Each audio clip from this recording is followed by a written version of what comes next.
got a couple of presentations that I wanted to kind of take you through. And the first one, I've delivered both of them at medical conferences. And the first one is really addressing that point that I just made. So Joe, can I just share my, yeah, I'll, how do we do this? Here we go. There we go. It was pretty cool. I'd just come back from Singapore the night before delivering this presentation earlier this year at a medical conference, Science of New Beginnings, Lessons Learned During a Global Pandemic. And it was an opportunity for me to really just share my journey, especially within the past couple of years during this global pandemic, because it was a real awakening for me and an opportunity for me to contribute what I had in my wheelhouse to those that were in need, especially those that just had no idea what to do, given the threat. You know, in the early days, we didn't know much about the virus and what its impact was going to be. So, you know, there were some actions that we knew if people took, it could make an enormous difference in not just perhaps lessening the symptoms of COVID infection, but offering, more importantly, a sense of confidence and peace of mind. So whilst you're there listening to this, oh, you didn't see the first slide. How pretty is that? The science of new beginnings, right? And it really is, I'm talking here about the opportunity of transformation. And when it comes to metabolic health in particular, people want to transform. You want to get the job done and you don't want to have to deal with it again. And that really is a transformation. See, in the world of change, things can regress. So ultimately we want a transformation, but that's got to start with you as a human being, as I was saying. And if you look at that quote, it's a French saying, the more things change, the more they stay the same. It really does. Why? Because every time you change something, how do you know it's changed? And when I say change, the forms of change are more, better, different, or less than. So if you can be more of something or less of something, different to something or less than something, what is that something? That something is always some phenomenon from the past. So every time you make a change, how do you know you've changed? You've got to reference it against what was. That's how you know it's changed. So in doing so, you always keep perpetuating the past, bringing the past into the present future. So I invite you in this conversation as you're listening, just to step outside of your current way of thinking and challenge not just what you know, but also who you know yourself to be as a human being.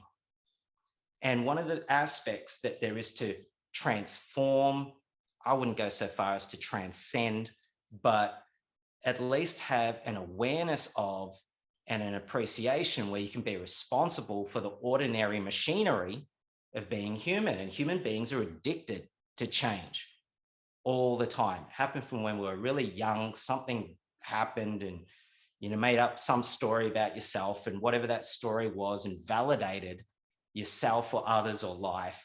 And you said, there's something wrong here. And all you can do with something that's wrong is fix or change it.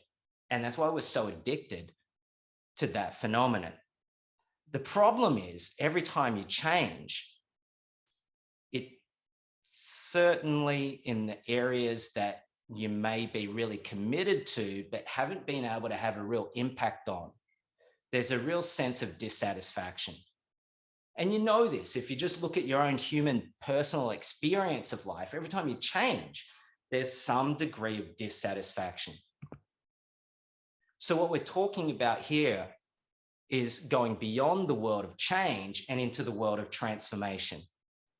And, you know, the story of the butterfly, the journey from a caterpillar, so the world of change versus world of transformation, the story of the butterfly, for those of you who know it, I mean, it's just beautiful and it's something to appreciate as a biologist. And, you know, I'm a biologist, right? So, and a cell and protein biochemist, and I studied molecular virology and cell growth regulation, a whole bunch of what I thought back then was really, really boring, and it's become relevant now. So you get a caterpillar that forms this, this chrysalis, and there it is in a cocoon, and it kind of melts away. Like there's a soup that kind of happens, and there isn't really much in the way of its molecular structure when it's a caterpillar that suggests that it could in fact become a butterfly. It's not necessarily an obvious and predictable outcome for that caterpillar. And then within that cocoon, it just kind of becomes a bit of a soup. And there are these cells called imaginal cells. And these imaginal cells form these clumps, and these clumps try to clump together, and there are other cells within that soup that kind of kill them off. But anyway, you hit a critical mass, and then there's the beginnings of the formation of the butterfly. And at some point, it breaks out of that cocoon, and it's got to kind of get out and becomes the butterfly. So you want to be relating to yourself and your life as that opportunity, and every moment is an opportunity for transformation. It's not given by the past. There is nothing predictable there for you that says you can do this other than your word.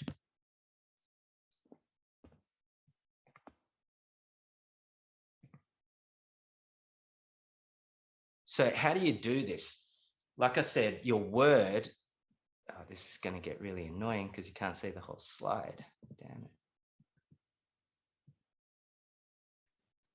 So your word creates context, and context is like if you're talking about two objects like this and this, all those two objects can ever do is fix or change each other. However, the relationship between those two objects is transformable, but that relationship is contextual, and context is a phenomenon that exists outside of language. Stick with this conversation, okay? I know it's going to get a bit weird, but context exists outside of language, but language is our only access to it. So it's like the front and the back of the hand. They tend to go together, language, and I'm not talking about just English or Italian or Japanese, or I'm talking about the phenomenon language. That's what we use to be able to create context. So what's the context from which you view your health, yourself, your life, your future? So if you're dealing with metabolic health, if you're overweight, you're obese, you're pre-diabetic or even type 2 diabetic, or you've had a health scare, you might have some cardiovascular disease, you had a visit to your GP, and there's something that needs to get sorted. There's the situation on which you're dealing. So that's your health.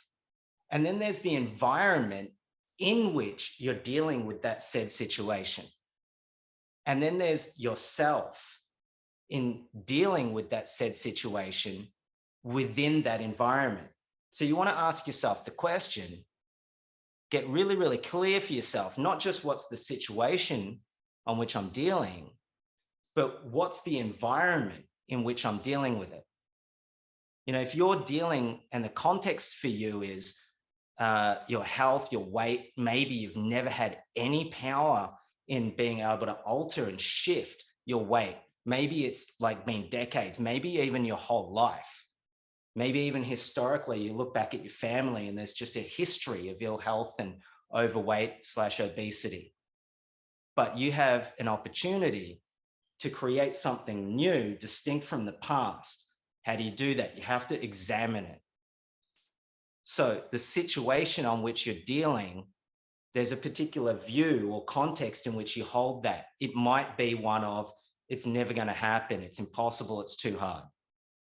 And then you want to look at the environment. What's the context of the environment in which you're dealing with that situation? The environment may occur as really judgmental, harsh, and unforgiving. And then how do you occur for yourself in dealing with that situation within that environment? Maybe not up for the task, or whatever conversation you have for yourself. Now, if you look at that, there you are dealing with a situation that's next to impossible, and in an environment that's unforgiving and overly demanding and not supportive. And then the conversation you have about yourself is undeserving. And maybe you just need to figure out how to be okay with your lot in life with regards to the body that you've got. If you start to allow yourself to get present to the deep-seated resignation, you might be able to find some authenticity and be able to tell the truth about where you're at. Because you can only ever really start where you're at. But what does it look like to transform? What does it look like to transform an overarching context of which you've had no power in the past? And maybe that context has been there for you your entire life. Now, I can share from my own personal experience. Today is the 12th of May, and it was today, 5 years ago, I delivered the eulogy at my mother's funeral. And, this time of the year, it's always a bit, bit of a weird experience for the past 5 years at least, Mother's Day, etc. But I remember vividly when my mother passed away, and she had a hemorrhagic stroke. And I remember fortuitously I was down in Melbourne and was able to very quickly go to Bendigo and see her before she did pass. And I remember seeing her in accident and emergency, and it was a horrific sight to just see your powerhouse of a mother kind of lifeless, and she couldn't respond. She couldn't even open her eyelids. I had to open her eyelids to make sure she could get a view of me, and I believe she could still see me. And as I shared with her, tears came down her cheeks, and I remember saying to her that there were some things that needed to be sorted out in the family structure, especially in relationship to my sister, and all of that got altered, and our love for each other got restored before my mum passed. And in fact, she stuck around for 6 days. It was quite extraordinary. And I remember on that Saturday when she did pass away, I was holding her hand, just observing her breath. And then, you can tell when the last breath is coming. And I stood up and kissed her on the cheek and said, thank you for my life. I owe you everything. I love you. You're free to go now. I've got this from here. And she took her final breath and exhaled that last exhalation into my right ear.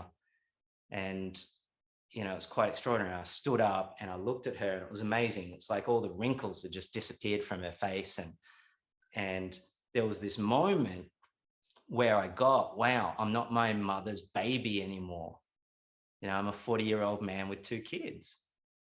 And it was quite extraordinary to be able to walk up to the front of the room at the funeral, and with the freedom and the liberation, knowing that, wow, the context of my whole life, and it wasn't distinguished for me until that point, was making my mother proud. It was like every moment was like, this will make mother proud. And, and it was annoying as well. It was like contrasted. That's why I think it was so annoying every time she would try and ring me several times a day. It's like, bloody hell, just had so many gripes and grievances about my mum, trying to figure out what's going on in my life. But every time I'd accomplish something great, every time I had something exciting, I wanted to share it with mum.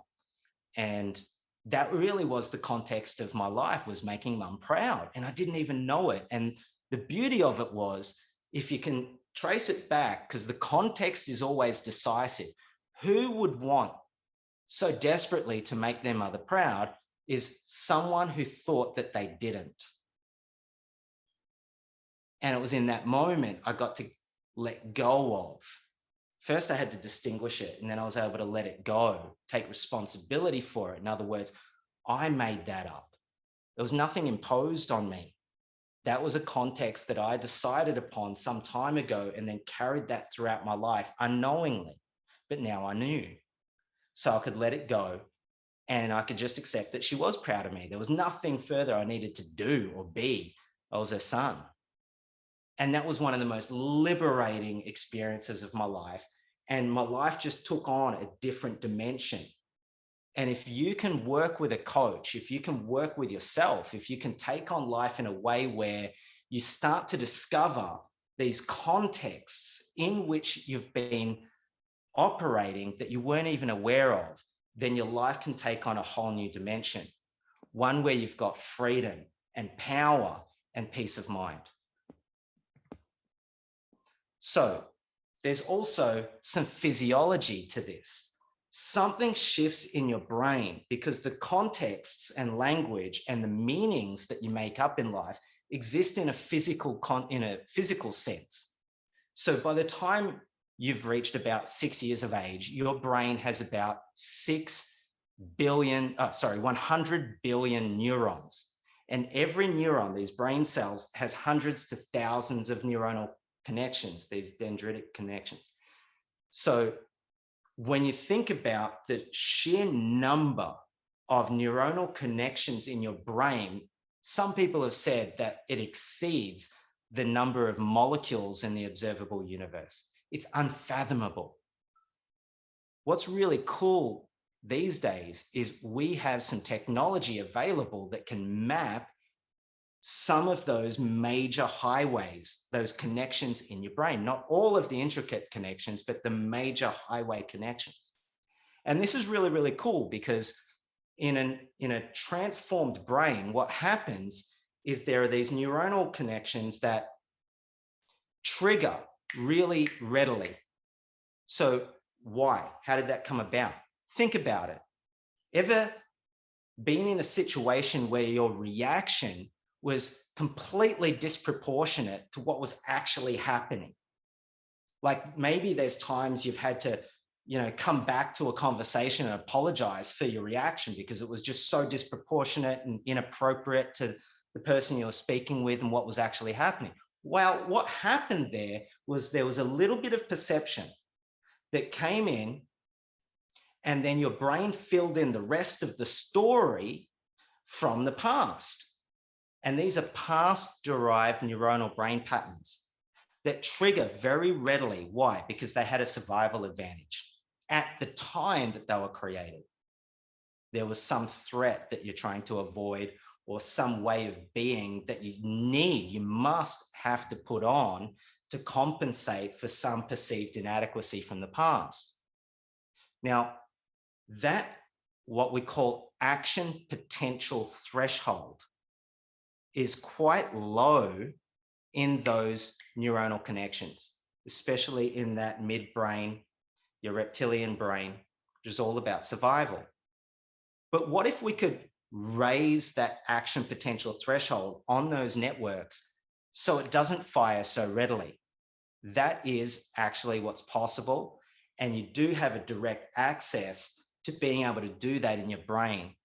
And it's all through this type of ontological or phenomenological coaching. So that you can see there's an image there. There's Charlie Teo who's looking on the computer screen. For those of you who don't know Charlie Teo, he's quite a well-known Australian neurosurgeon. And he's that on the screen above him, that's actually a picture of my brain. So Charlie's developed this technology where he can take the data from a standard MRI and use it in this software to map your brain's connectome. And we did this after my traumatic brain injury and the post-concussion syndrome flare-up. So we started to look at what was happening in my brain, and there was parts of my brain where I have an excessive number of connections. Now, is that a good thing or is it a bad thing? We don't know. It certainly wasn't the most comfortable thing when Charlie turns to me and says, "Dean, this is the most abnormal brain I've ever seen." I said, "Come on, you've seen some pretty bad brains." But no, he said, they're all from a pathology. He said, you don't have severe ADHD. No, he said, you don't have schizophrenia. You don't have severe ADHD. And I was like, well, I don't know. If you look at my life over the past 25 years, maybe there's some tendencies there. But what we saw was there's a hyperconnectivity in my central executive network. Now, that was a little bit concerning, but I had to do my own literature search on what that might mean. And anyway, we started to see some trends around the central executive network is all about external tasks. So it's about being out here, right? And kind of made sense to me in my life. I have very little concern for my own happiness, right? People ask me, what do you do to make yourself happy? I'm like, nothing. I'm just kind of pretty happy, right? So I find myself being out here more concerned for what other people are dealing with. And, it's interesting to kind of join the dots between who I am in life and that degree of generosity and what's actually happening in my brain. And then I'm not sure if you can see it, but there's me getting some neuromodulation therapy on my brain to help correct or normalize some of the other parts of my brain that were underactive on a quantitative electroencephalogram.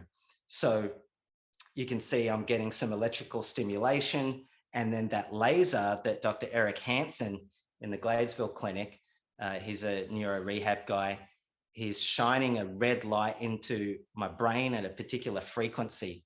We call this photobiomodulation therapy. And I had some of that earlier today. And then after those types of treatments, I spend a bit of time in a hyperbaric oxygen chamber, which just infuses a heap of oxygen into my body. But my point with this slide is it really is possible to train your brain to work for you rather than you always being at the effect of this piece of fatty meat in your skull. So for those of you who are interested in furthering your understanding around this phenomenon, this isn't stuff that I'm making up. There's a world-leading cognitive scientist by the name of Laura Boroditsky. She's at Stanford University. You should look her up, write that name down. There was a couple of really extraordinary papers that I read, and it just kind of altered my understanding of a whole bunch of stuff. And in fact, a number of really smart people around the world she impacted. One of the first ones was this study where she took bilingual subjects that could speak both English and Russian. And she did this unique experiment with them.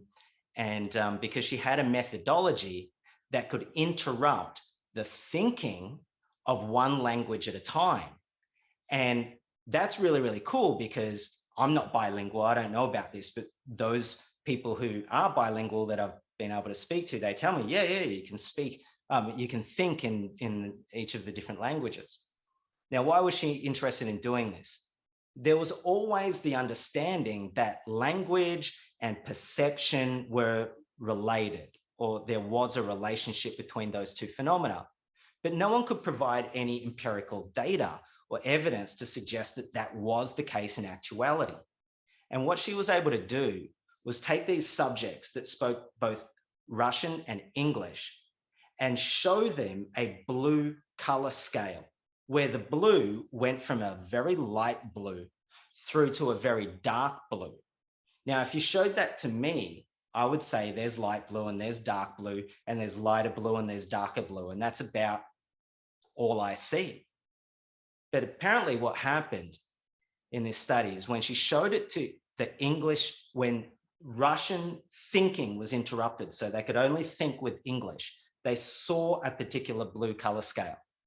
And in those same subjects, when it was reversed and they interrupted the thinking of English, so they could only think with Russian, they physically saw a distinct color scale.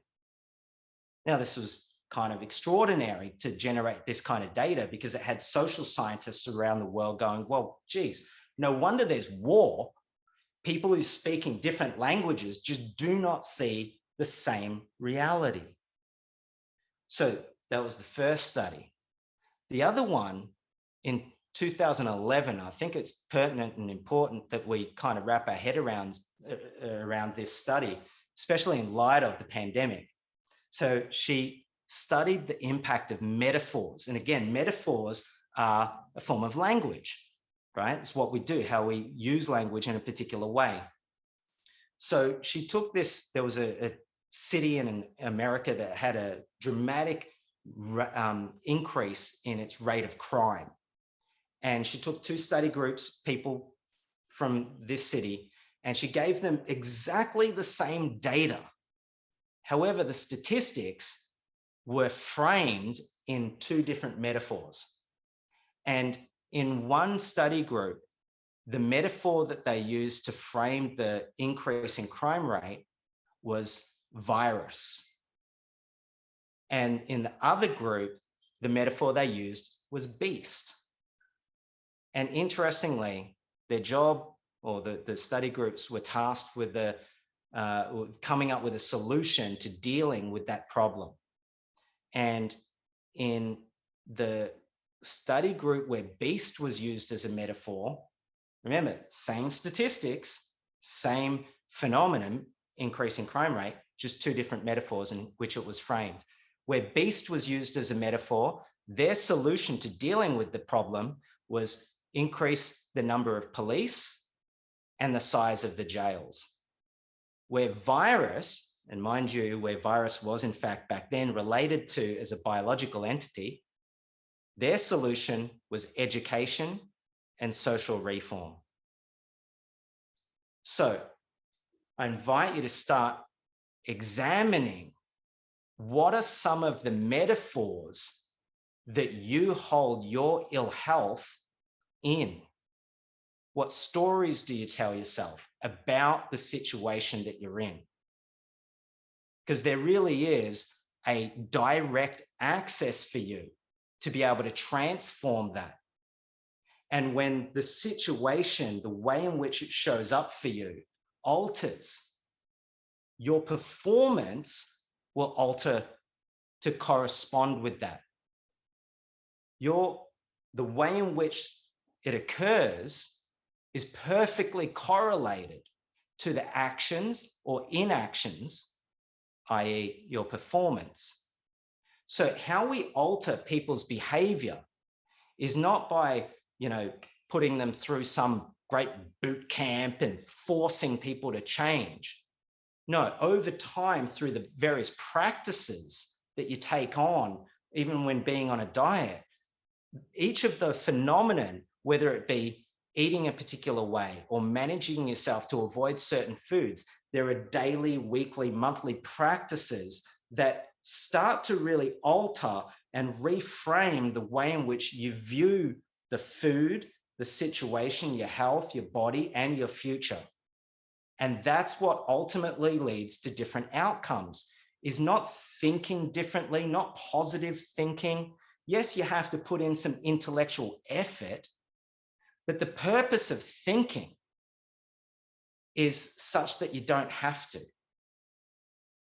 See, if you put in the intellectual effort and do the critical thinking and study something and really nut a situation out with your coach or with a trusted person, you start to get familiar with some of your machinery, some of your automaticity, some of your just automatic behaviors. And then when you've got a grasp on those things, then those things don't have a grasp on you. And you put in the intellectual effort and think such that you don't have to later on. It just becomes a whole new set of behavioral traits. In other words, a lifestyle transformation or alteration. Now, how do you do this? Well, you've got to create a new context. Firstly, you've got to give up the view that there's something wrong with you and this is all happening to you. No, being overweight, having ill metabolic health is like stepping out into the rain when it's raining. I mean, you get personally wet, but the rain is not personal to you. So if you can kind of get it like that, listen, there's been a good 30 to 40 years, 45 years really, of misinformation. And your environment isn't set up to support you to be well. There's just bad options everywhere. And the misinformation and industry influences on what we eat, etc. And then, you're fighting against thousands of years of evolution. I mean, your body's designed to put weight on. It's not designed to take it off so readily. We've only been eating the way that we've been eating for the past few years. When I say a few years, I mean, decades, right? But prior to that, we ate very differently. There were different challenges to deal with and survive in life. And we've kind of handled so many of them And now we find variety in our life by eating different types of foods. And unfortunately, too much of it, and the foods that are so readily available that we get addicted to, are the ones that cause ill health and metabolic dysfunction. But what if you could create a whole new context, one that really enlivens you and provides a whole new self-expression? And self-expression is a function of responsibility. And that's really the key transformation that has to happen pretty early on in the piece, is you have to grow up. You have to be someone who's willing to take on being responsible for your ill health. Although it's not your fault, it's no one's fault that you got to where you are.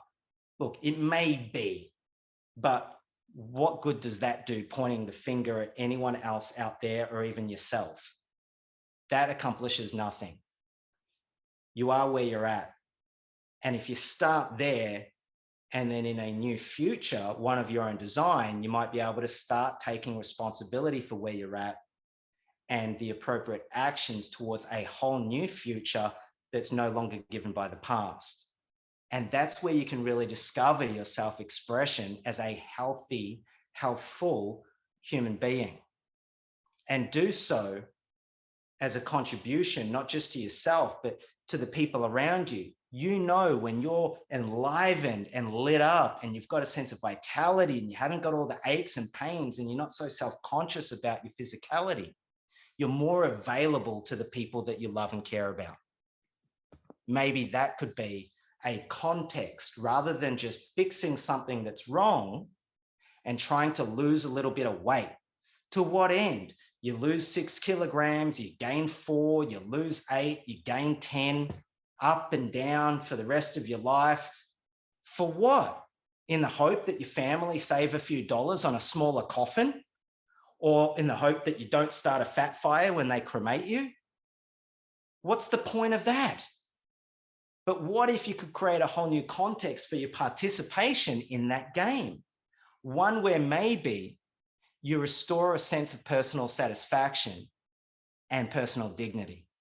And that's something that I had to confront as well when I was taking on, well, what's an offering that I could design that would be authentic to what really matters to human beings, that really makes a difference? Am I really about helping people lose weight? Yes, they've got to lose weight. If that's what they're committed to, I'll be there for them. But really, I'm about lifestyle transformations, one where people are left really lit up, enlivened, and free to present themselves to their life and their world in a way that contributes in a bigger sense. So it was about this time, 2020, during the Easter break, my business, I was importing products from Canada and I just couldn't get them onto a plane over here, and my US partners pulled out of the business and I was kind of left carrying the bag, and my income just disappeared and I was feeling a bit down and out, and I had to ask myself, well, what am I going to do about this in a world where everyone was kind of screwed? And there I was comparing myself to there were some people who were pivoting and trying to look good, like unscathed during this global crisis. And I was wondering, you know, what could I do? Do I need to pivot? What does that even mean? What if I just wipe the slate clean? And I tell you what was one of the most empowering contexts for me was everyone was screwed. It was like a leveling of the playing field. So then I was just free to play. And what if it wasn't about getting ahead or trying to make it in life? What if I could just fully be a contribution to what's actually wanted and needed in the world right now? And you've got to start where you're at. You've got to help the people where, you know, that you're surrounded by, that you have an immediate access to make a difference to. So what are my shelf assets? What are my core competencies? And I started to look at, well, what if I didn't have to keep overcoming the past? How big a contribution to this post-pandemic world could I make? And on this blank canvas, and it really was a blank canvas, it was my daughter's easel whiteboard I sat in front of for 2 days. And I started to ask myself these questions and list them out. What are my core competencies and what are my shelf assets? Because you don't want to throw the baby out with the bathwater. You want to use what you've got. And what could I promise? In other words, what could I give my word to? Like a stake in the ground, damn it, this is me. I'm not that schmuck that's been trying to make up for some past failures. What if I could just declare something and that speaking, whatever I said, would constitute the new me so I could be more available to make a difference to people? And I got to tell you, I mean, I coached a whole bunch of people for free. I didn't make any money for a while, but I started to see these outcomes. And really, to sum up what I was committed to more than anything was this. And this is the Simplr Health promise. We take the time to effectively educate, leaving you with an empowered understanding of how your body actually works and provide actionable accesses that enable powerful and transformative results that last a lifetime. And I know this is like a long-winded kind of introduction before we get into the science. And I know you came into the Zoom call wanting tips and tricks and just give me the secret and I'll do it. Listen, I could give you all of that and I will, but you won't do it. What has to happen first is a real reckoning with yourself about what is it that you're truly committed to transforming. Is it just losing a few kilograms? Or do you really want to take on getting the job done once and for all and empowering yourself, nurturing yourself, loving yourself enough to be able to get it sorted and then be available to those that you really care about and stop having it be about constantly handling your fat ass or whatever it is that you tell yourself perpetually over and over. No, what if you could stand for something bigger? So that's what I took on inside of this global pandemic. I was like, starting my own backyard, but what else could I do that's bigger? And just to share with you, you know, I did take on a bigger project as well because my some of my original background scientific training is in the area of molecular virology. And if some of you may remember, there was an outbreak of a bat-derived or bat-borne virus back in the mid-90s. And it was called Hendra virus. It wasn't originally called Hendra virus back when I was studying it, which I did at the CSIRO in Geelong, the Australian Animal Health Laboratories, which, by the way, is the largest infectious disease control laboratory on the planet. It costs about $50 million every year just to keep running. If you were to build the facility today, it would cost over $1 billion. I don't know what it's contributed to the pandemic after 2.5 years, but anyway, that's Australia. So I was there researching Hendra virus, and this is a virus that went from bats to horses and then infected and killed some human beings.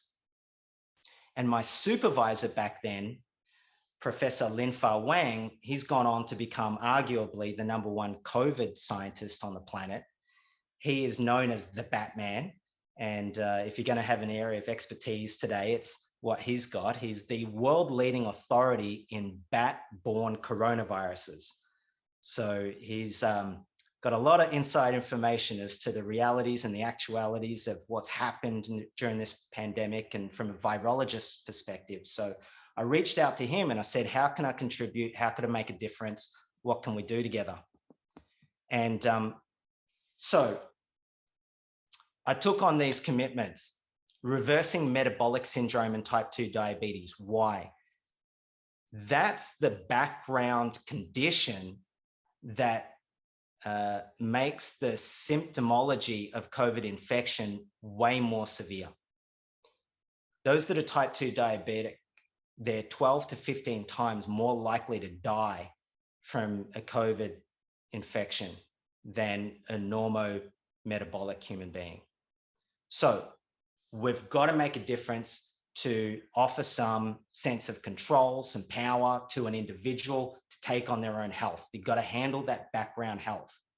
But what else could we do in terms of protecting people against COVID-19? Well, there's some stuff that we've got in development, but what I'm bringing to market here in Australia is a immunology test that can very quickly and rapidly tell you to what degree are you protected against COVID-19? To what degree has the vaccine, if you've been vaccinated, or a previous infection elicited a functional immune response in your body? And for how long does it keep you protected? So we've got the tools now, and I'm trying to make that available to everyone. I'm going through the process of TGA registration at the moment. And I think that could make a big difference as we shift into this next phase of the pandemic, as we've opened up. It'd be nice to think that we're past it and, that's behind us, but the reality doesn't speak to that. It's just what you focus on, right? So the numbers are actually quite worrisome, but, we're not going to lock down again. So we've got to put some strategies in place to empower people to be able to be accountable for their own well-being. And to do that, you've got to understand what's happening with your own immune system. Simplr education, do this with Trevor, and Trevor does this with our clients, and Emma and Joe all participate in generating content that we make available to people online. And then the biophenomenological matrix is something that I designed that could empower various practitioners to work with me to see how we can make a more collegiate, collaborative environment to impact health consumers' outcomes. So, I went from, okay, there I am talking to the Batman, and how can I reach more people? And in fact, from the Batman to the Olympics. So that journey went from Linfa Wang in Singapore to a conversation with the medical director of the Australian Olympic team, and even Ian Thorpe, and a whole bunch of people were trying to make a difference to before the Tokyo Olympics. And the medical director of the Australian Olympic team is also a director of a stem cell company, and I have some expertise in regenerative medicine, and I think that's the future of medicine as well. So we started exploring what can we do with these stem cell technologies, and Linfa had developed a test. That's the test commercialized by GenScript that I'm bringing to market. So I went ahead and I formed a new company. It's called Impact Biotech Healthcare, and I did so with Dr. Stephen Moss, and some of you might know Dr. Andrew Rochford, who's a medical celebrity on TV. And we're distributing some of these technologies, various parts of the world, with a real focus on developing countries: Australia, New Zealand, South Pacific Islands, Bangladesh, Philippines, Indonesia. And here in Australia, at least, we've got a partnership with Histopath. If you've had a COVID test at the airport, you'd be familiar with Histopath. And on our advisory board is, of course, Professor Linfa Wang, Dr. Chris Douglas on the right there. He's the owning pathologist of Histopath. And in the middle there on the bottom is Professor Catherine Bennett, who is our leading infectious disease epidemiologist. So how do you do this in an untransformed condition? Well, you've got to be responsible for that. Transformation's always going to go in and out. So you've got to get responsible for the condition in which you're dealing with your ill health. So, like I said, you don't live in an environment that supports you to be well. Everyone's got an opinion about nutrition. Everyone's got what they think is right and what they think is wrong, and what you should and shouldn't be doing. And now there's vegan versus carnivore, and there's fasting versus very low calorie diets. And is it about the shakes? Is it about some medication like semaglutide? And there's a whole raft of new medications that are coming to market now for the pharmaceutical industries, and endocrinologists who kind of rule that roost, and GPs are administering these drugs. And, is it just about the willpower? I don't know. There's something in there for you to decide upon for yourself. And as far as I can tell, if you're going to get committed to and interested in actually transforming something, it's going to involve struggle. It doesn't come easy. And if we go back to the analogy of the butterfly coming out of that cocoon, there's a story written by a journalist who once saw that happening, and there was this butterfly emerging from that cocoon. And he thought, what? And he sat there and watched it for some time, and he thought, what if I could just help that butterfly out? And he made the tear in the cocoon a little bit bigger, just to give the butterfly a bit of a helping hand.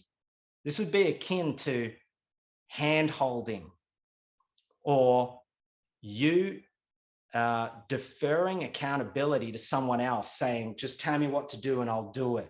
No, that's you deferring accountability.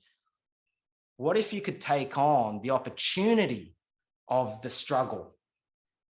And in fact, for the butterfly to come out, that struggle is actually necessary. Why? It's got to squeeze itself out of that cocoon.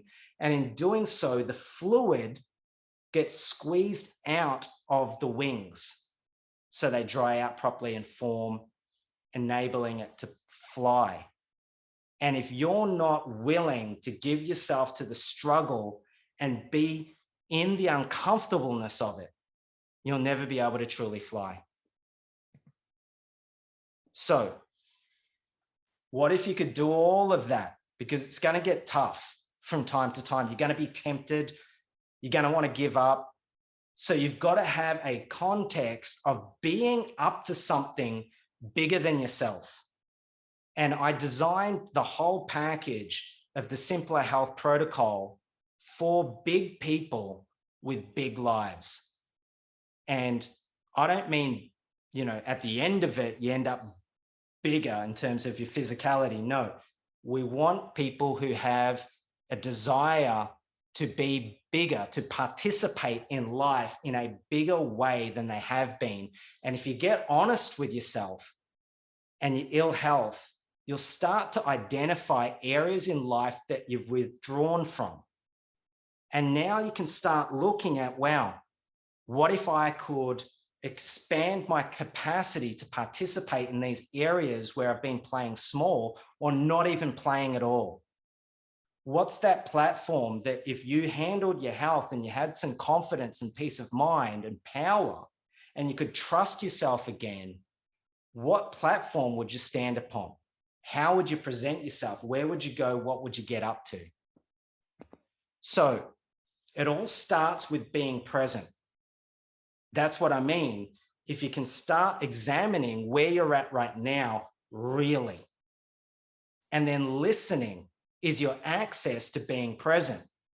You've all had the experience where you're talking to someone or they're talking to you. It might even be happening right now on this Zoom. And you're sitting there and you're not really listening to what I'm saying. You're listening to something else that's going on in your head about what I might be saying, or you're listening to a voice talking about something completely distinct. You're fantasizing about what else you could be doing right now other than listening to me, but you're here, so you may as well, right? But it's in that moment that you go, oh, hang on a minute, I'm not listening, I better listen. And then all of a sudden, there you are, and you're present. So your access to being present is listening, and your access to truly listening is noticing when you're not. And it's only when you're present can you authentically choose where you're at moment by moment. And in doing so, you create enough space for a whole new future that you can design, not one that's given by how you've been in the past. And we hear this all the time. Look at your own journey. People come to us and they go, Dean, look, I know what I'm like. I know what, that it's like they instruct me how to coach them. Listen, if you're coming to me for coaching, I wouldn't trust what you think. I wouldn't trust your view on things. I wouldn't trust what you believe to be right. I'd be surrendering to a whole new way of doing something. Why? Because what you think is right hasn't gotten you the results already. So maybe you've got to be open to something distinct. So that's where I like to start. And that, like I said, it's kind of a long-winded way of introducing you to the way in which we coach. And then now I can take you through the nuts and bolts. And, some people, this might be enough. And if you're interested in the science, then stick around and we can go through that now. But I just want to see if there's any kind of burning questions or if there's anything that anyone wants to say. And happy to answer some questions in the next couple of minutes if there's something burning there for people. Great. So really, what I'm expecting now is if you're still around, right? I think there's still a few people. I haven't killed anyone yet. All right, good. So we'll get into the nuts and bolts of what we're really doing, why I'm so committed to restoring metabolic health for people, because that's an epidemic that really needs addressing. So we'll get into that now. Immunometabolic preparedness and well-being. So let me just create that for a second. It really is fulfilling the possibility of being well. And immunometabolic, why? Because people are interested in how do they empower their immune system. And your immune system and your metabolic health are intricately related. And so if you take responsibility for empowering your own metabolic health and therefore your immune system, you're better prepared for the inevitable pathogens that might arise.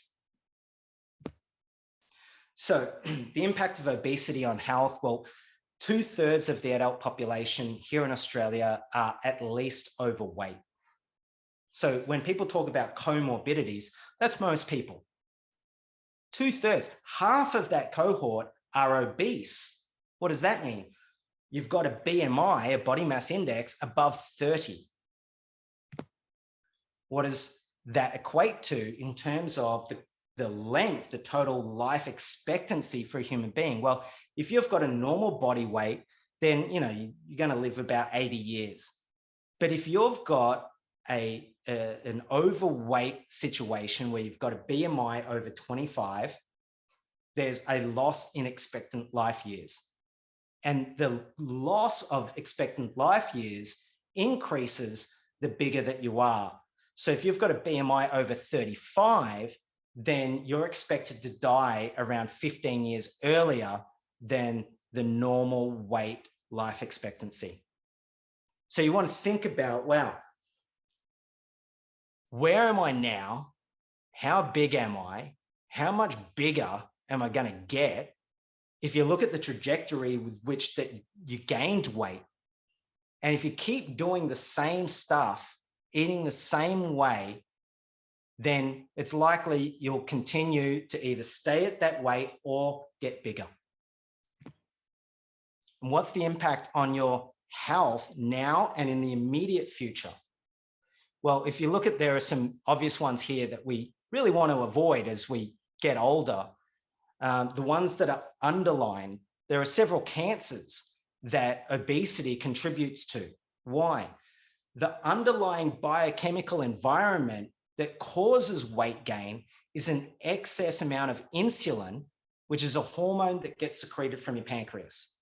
That insulin is a hormone that not only helps to regulate your blood glucose levels, but insulin also can stimulate the growth of certain cells. Certainly not only cancer cells, but when a tumor is formed, the insulin can help stimulate the release of vascular endothelial growth factor, or VEGF.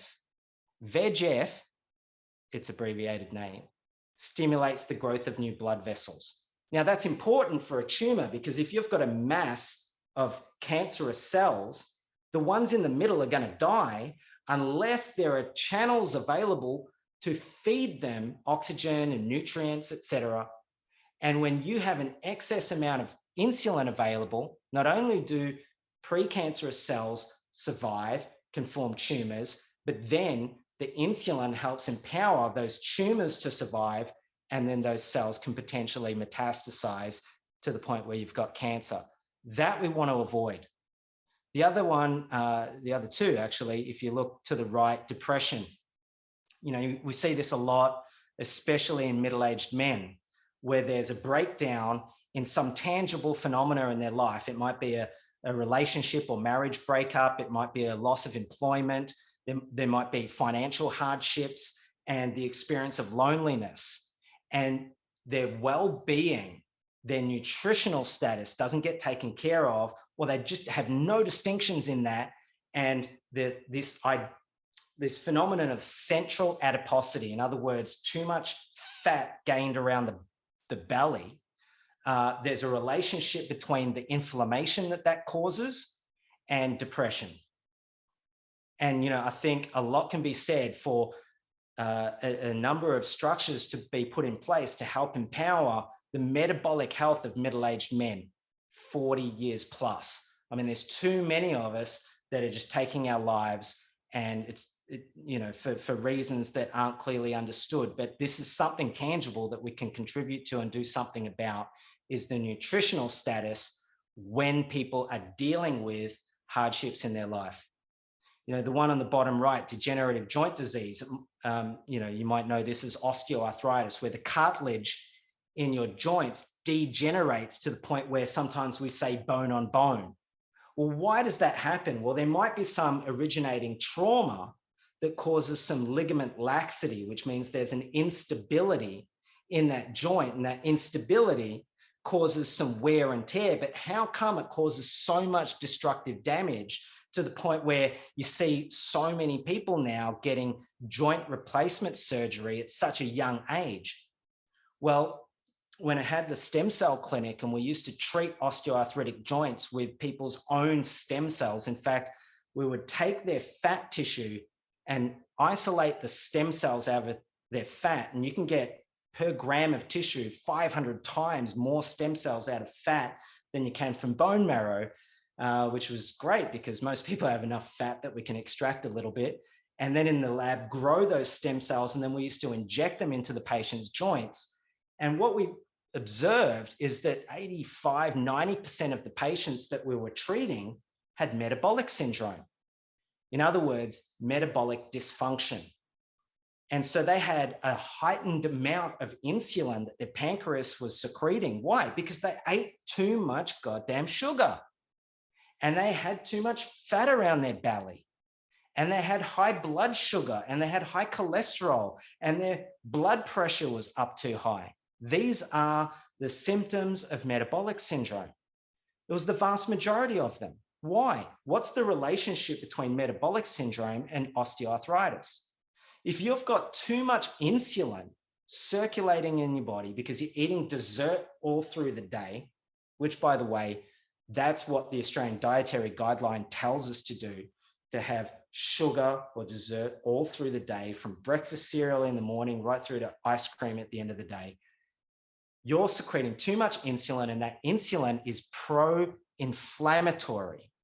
So it creates a background state of low-grade chronic inflammation. The problem with low-grade chronic inflammation in the background is your tissues cannot heal properly. They can't regenerate properly in that background context. Remember, I said earlier, the context is decisive. So then if you look at the disorders in bold text on the left, you've got non-alcoholic fatty liver disease. Do you know, liver diseases used to be predominantly dominated by infections, hepatitis, etc. And that would be the number one cause for liver transplants. Not anymore. The number one cause for liver transplants is non-alcoholic fatty liver disease. Where does that come about? Well, because you eat too much sugar. Sugar is made up of, or sucrose is made up 50% glucose, 50% fructose. Your body knows how to evolutionarily handle an amount of glucose. But if you overload it with too much fructose, all that fructose doesn't get dispersed throughout the body. It accumulates and concentrates in the liver, where it gets converted into fat.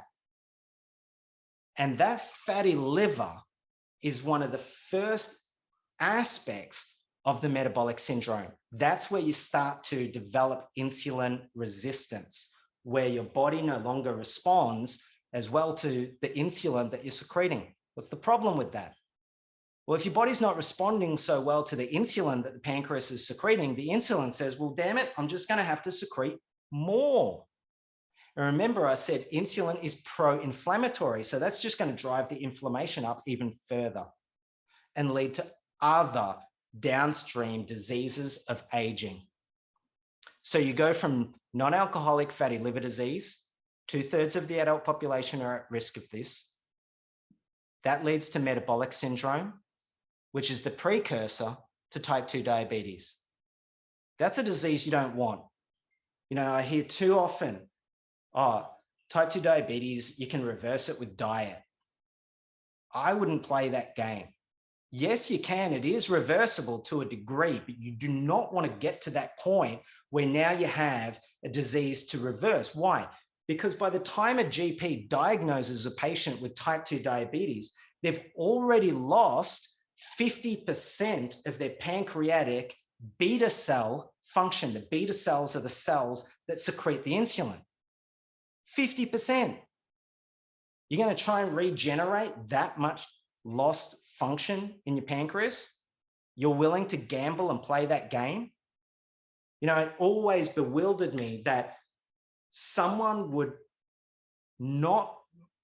be unwilling to handle a disease that leads to the same outcomes that my brother was dealing with. My brother was 9 years my senior, and he was a type 1 diabetic. That's an autoimmune disease, has a genetic component, and he didn't have a say in whether or not he had that disease. That's where his own immune system attacked the beta cells in his pancreas and destroyed them. He had to give himself exogenous insulin injections every day. Now, he wasn't looking at a very bright future in terms of his own well-being, because what can happen with type 1 diabetes? Well, you get microvascular damage in your eyes and you go blind. You get microvascular damage in your kidneys and you end up on dialysis in the renal ward 1, 2, 3 times a week for 5 hours at a time. It's not a great life. You can end up with gangrenous toes, feet. You can get non-healing wounds in your extremities because the nervous system dies off, the blood vasculature dies off going to those limbs. Amputations happen all the time. Why would someone allow, when they had a say, why would they allow that end stage complication to happen in them with type 2 diabetes because the result is the same? Always bewildered me. Maybe it's because the information that we've been granted over the past 40 to 45 years has been incorrect. Maybe that average health consumer hasn't been empowered to effectively handle the metabolic dysfunction, and it continues to spiral out of control to the point where now you've got type 2 diabetes and you have to go on medication. So what could we do to help impact that? Well, losing weight is the number one thing you have to focus on. And studies have shown that even a 5 to 10% loss of total starting body mass can have extraordinary impacts on clinical outcomes. So an individual that weighs 90 kilograms will benefit greatly from just a 4 to 5 kilogram weight loss.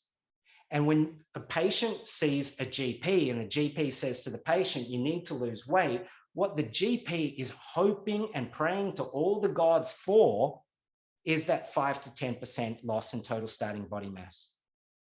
What the patient's expecting whenever they try and start a diet or whatever they take on is about a 20% loss of total starting body mass. And given the strategies and the structures that patients have been offered, it's not a match for their expectations. If you were to undergo bariatric surgery to lose the weight, on average, you could expect about a 23% loss of total starting body mass.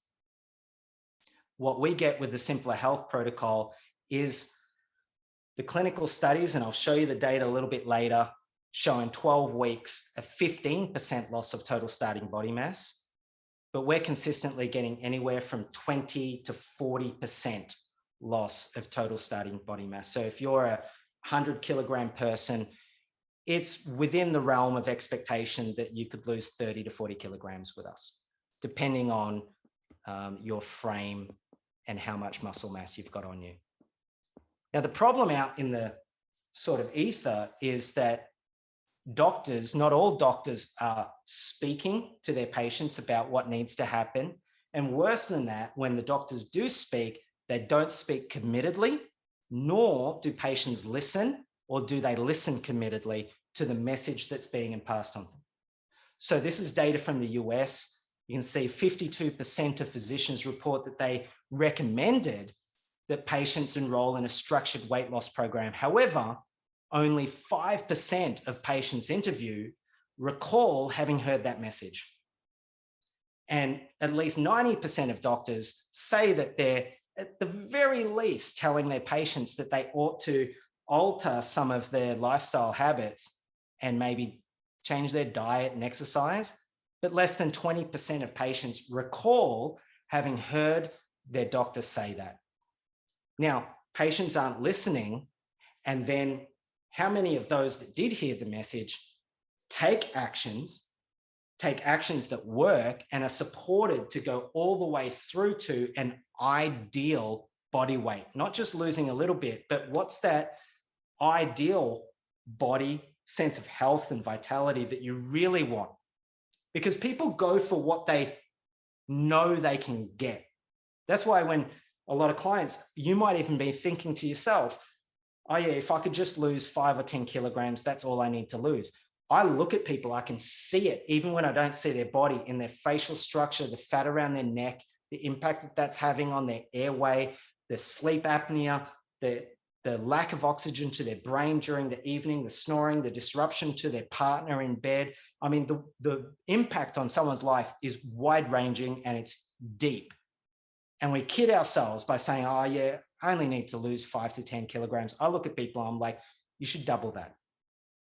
It becomes pretty obvious to me. And like when we take on our clients, we take all your measurements. We want you to understand what those measurements mean. You start to develop a very mature relationship to those numbers where it's not destructive to your own sense of who you are. You have a body. You are not your body, just like you have a hand, but you are not your hand. You know, if someone walked in here and they were missing an arm, that wouldn't make them any less of a person. So you start to develop, like I said, a mature relationship to the numbers where you can be responsible for them, but not at the effect of them. So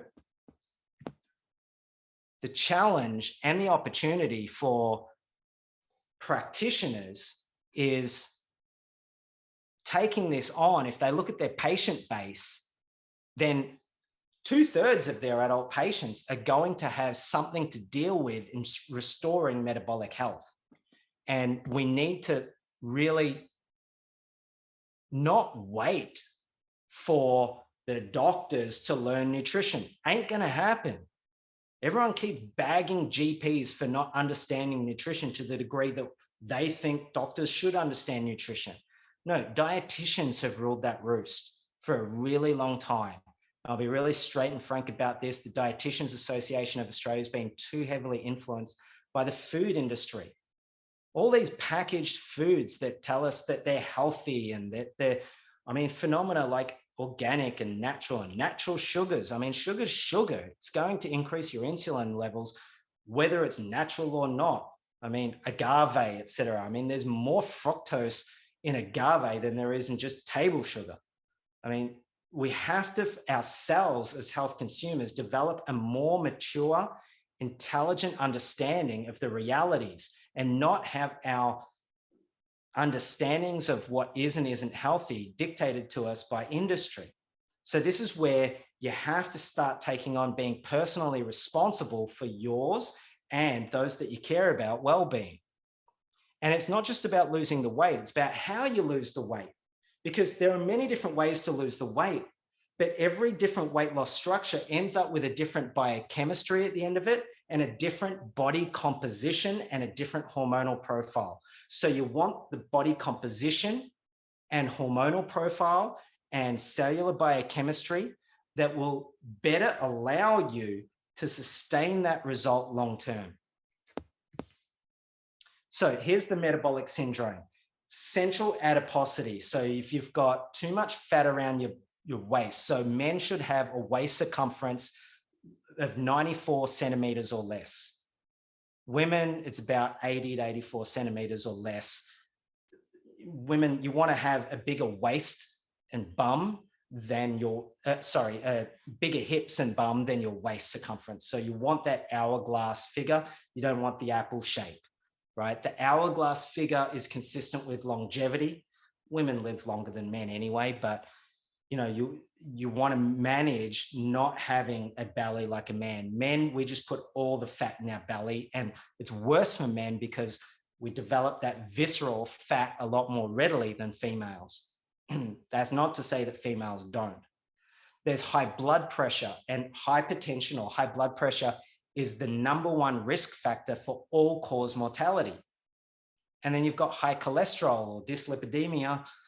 There's some controversies around whether or not that really is dangerous or what that means, but in the context of the metabolic syndrome, we know that there's some problems there, and it's all driven by excess insulin. And high blood sugar, that's when the insulin that your pancreas is releasing, even at high amounts, your body just is not responding to, and now your blood sugar levels or blood glucose levels is elevated to the point where it's really dangerous. Why is it dangerous? When in solution, you've got glucose and proteins. And if the concentration of the glucose is too high, it'll just automatically bind to the protein. And we call that glycation, or in other words, an advanced glycation end product, AGE. Now, for whatever evolutionary reason, on the surface of our cells, we have receptors that bind those AGE products, and those receptors are called receptors for advanced glycation end products, or in other words, RAGE. So when AGE binds to RAGE, it sets off a downstream cascade of biochemical events that results in tissue degradation, inflammation, and accelerated aging. And I don't just mean that you might look worse off for your age, and that does happen to your skin as well. But what I really mean and I'm focusing on is the earlier onset of age-related diseases. And the central component of all of this is excess insulin causing all these other phenomena: elevated uric acid, people get gout in their joints, fatty liver disease, we spoke of that, chronic inflammation, I spoke about that, but also polycystic ovary syndrome. That's an issue of insulin resistance. And when you've got too much insulin in your system, for our females listening, your ovaries start to, in that background context of excess insulin, they start secreting too much androgens or male type sex hormones, in other words, testosterone. And there are some women that, you know, notice if they've been insulin resistant for long enough, there's a phenomenon called hirsutism. They start, because of the excess testosterone, they may start thinning hair on their scalp, or growing hair on their jawline or on their chest, etc. So and we've got Emma here who has gone through all of this herself as a former professional athlete. We see this time and time again in younger female athletes who overwork their body. Carb load as an athlete has a biochemical advantage whilst they're athletic and competing because of that excess testosterone, has a competitive advantage there. But once they stop training, once they stop being a professional athlete and they become mere mortals, then without the extreme degree of exercise that they were doing, and now they're eating normally like the rest of us, we see this issue of weight gain, hormonal imbalances, and dysregulation of their whole metabolism. And that takes a very concerted effort to correct that. It's an intense, focused approach to correct that dysfunction to the point where their body can start metabolizing food normally again. And that reversal is possible, as I said, in many cases of type 2 diabetes, but unfortunately not all, and in younger females or older females with polycystic ovary syndrome. Now, how do we do this? Well, you got to eat differently, but you've got to develop an understanding of eat what. Well, why do we gain weight? Well, because if you look at the big circle there, you're eating too much sugar and too much fat. Now, for a long time, fat was demonized, and people or doctors understood that we became insulin resistant because of excess saturated fat intake. That is just not the truth. That was just made up. What we now understand is fat's not the culprit. Sugar is, and refined carbohydrates. And a lot of people say to me, Dean, I don't eat sugar, but they eat breakfast cereal or they eat bread. They have a sandwich at lunch. Every slice of bread is the equivalent or causes the equivalent insulin response as 4 to 5 teaspoons of sugar. You have one sandwich, that's 10 teaspoons of sugar. And then people have got condiments in there, tomato sauce in their sandwich, whatever, and they're washing it down with a juice and maybe a piece of fruit. All of that sugar is causing a massive spike in their blood glucose levels and a resultant massive increase in insulin. Then what people are told is you have to eat throughout the day, smaller meals. You've got to snack. You've got to keep snacking. Wonderful for the food industry. And with all of that insulin being released, and then you get a crash, what does your brain do? Well, it causes you to eat more. You're in a perpetual state of hunger. And not only that, you're told that hunger is bad and you need to do something about it. Well, when we coach people, what you start to develop, and it happens over a short period of time, is an ability to just be with the hunger, where no longer that sensation dominates you. You start to get it for what it is, and it's passing. It's fleeting. Now, if fat's not the bad guy, and we better understand that sugar and refined carbohydrates are. Refined carbohydrates meaning, everything from bread and pasta and chips and all this sort of stuff. So these are foods that are going to increase your insulin levels. And in the context of a higher calorie count, so if you're eating a lot of fat with that, man, you're in trouble. So it's that combination of sugar and fat that's going to get you into metabolic ill health. Now, interestingly, when people say, Dean, I'm an emotional eater, I'm a comfort eater, and they try to go to work on better controlling their emotions, good luck. I wouldn't go there. You've been trying to do that your whole life. Ain't going to work here. Start to get this is an evolutionary response. Why do we turn to those foods in times of stress and threat? Well, if you go back to when you're an infant being breastfed, the one place in the universe where sugar and fat are combined in that way, that nutrient combination doesn't tend to happen in nature. In the rare occasion, maybe the gak fruit from Vietnam. There's a couple of fruits that have a high fatty content along with the sweetness. But really, the main place where that happens is in dairy. But we're the only mammal that continues to consume dairy and bastardizations of it and similar nutrient combinations well into adulthood.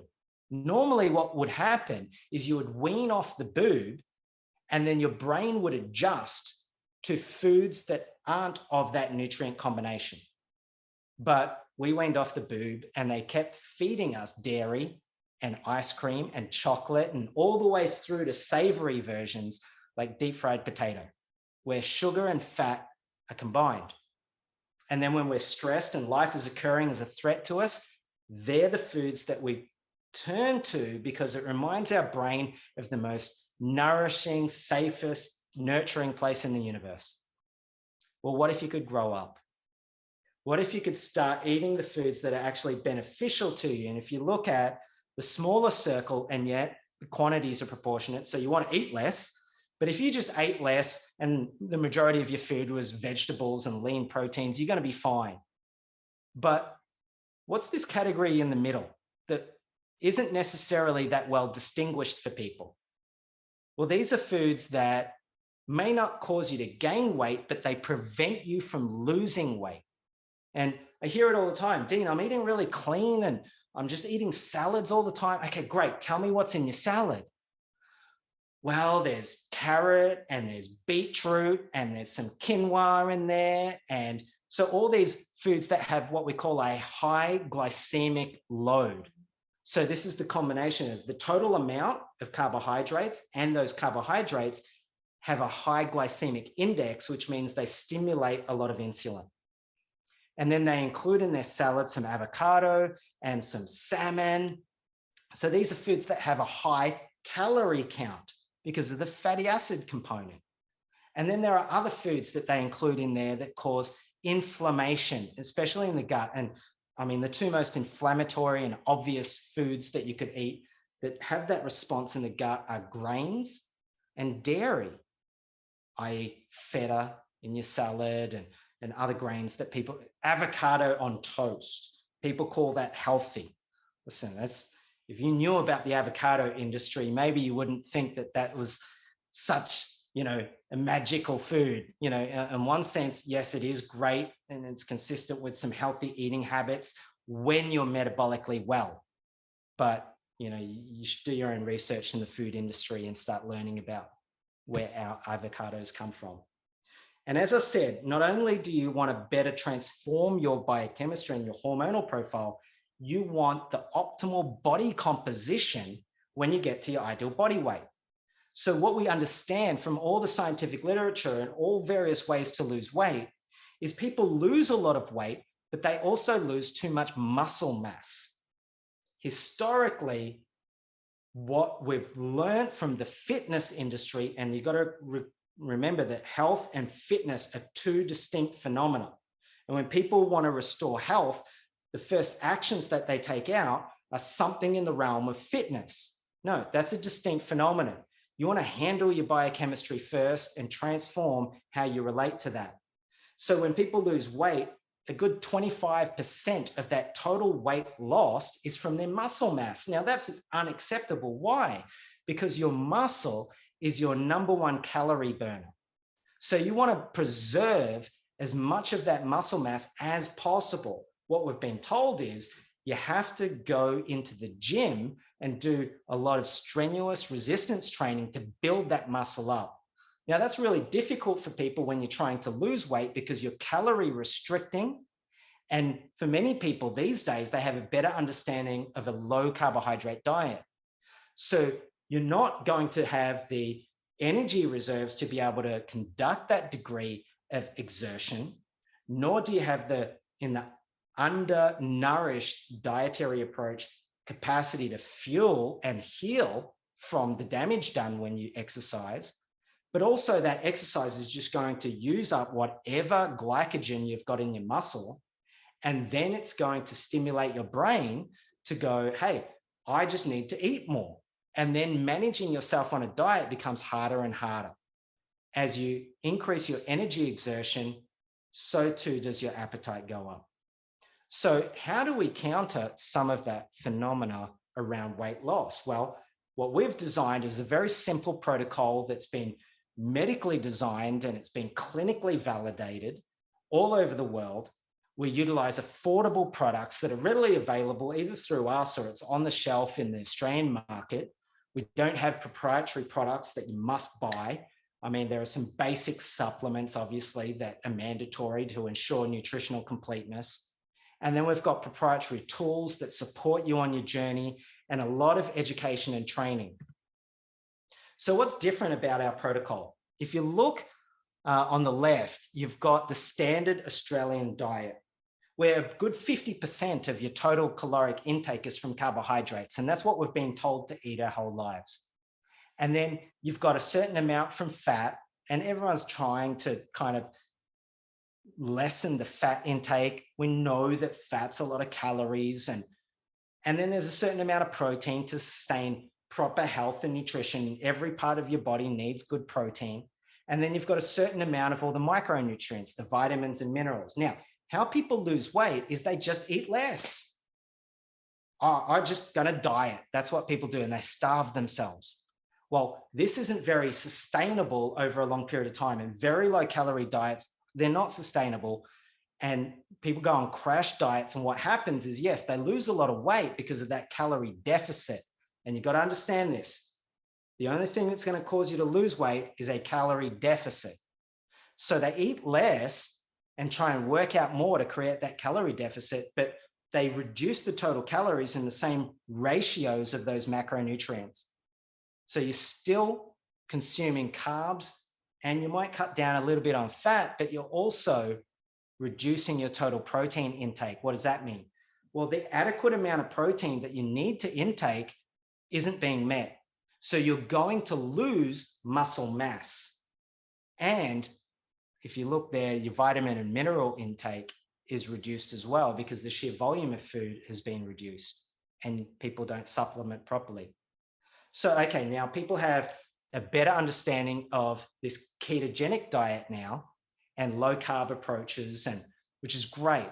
However, self-managed keto diets aren't necessarily done in a way that will empower people long term. They're restricting carbohydrates, which puts you into a ketogenic state. So what is ketosis? Let me clear something up for people. Ketosis is just using fat as an alternative fuel. Now, your body does it naturally anyway, whether you're starving yourself or you're restricting carbohydrates.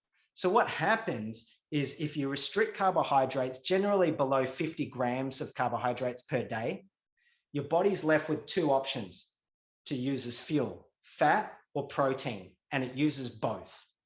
So in a ketogenic state, it'll use both protein, either from your diet or from your muscle, and or fat, and it takes the fatty acids, that's the storage molecule of fat in your fat tissue, converts it into a transportable form, fatty acids, that go to your liver, and your liver convert those fatty acids into ketones.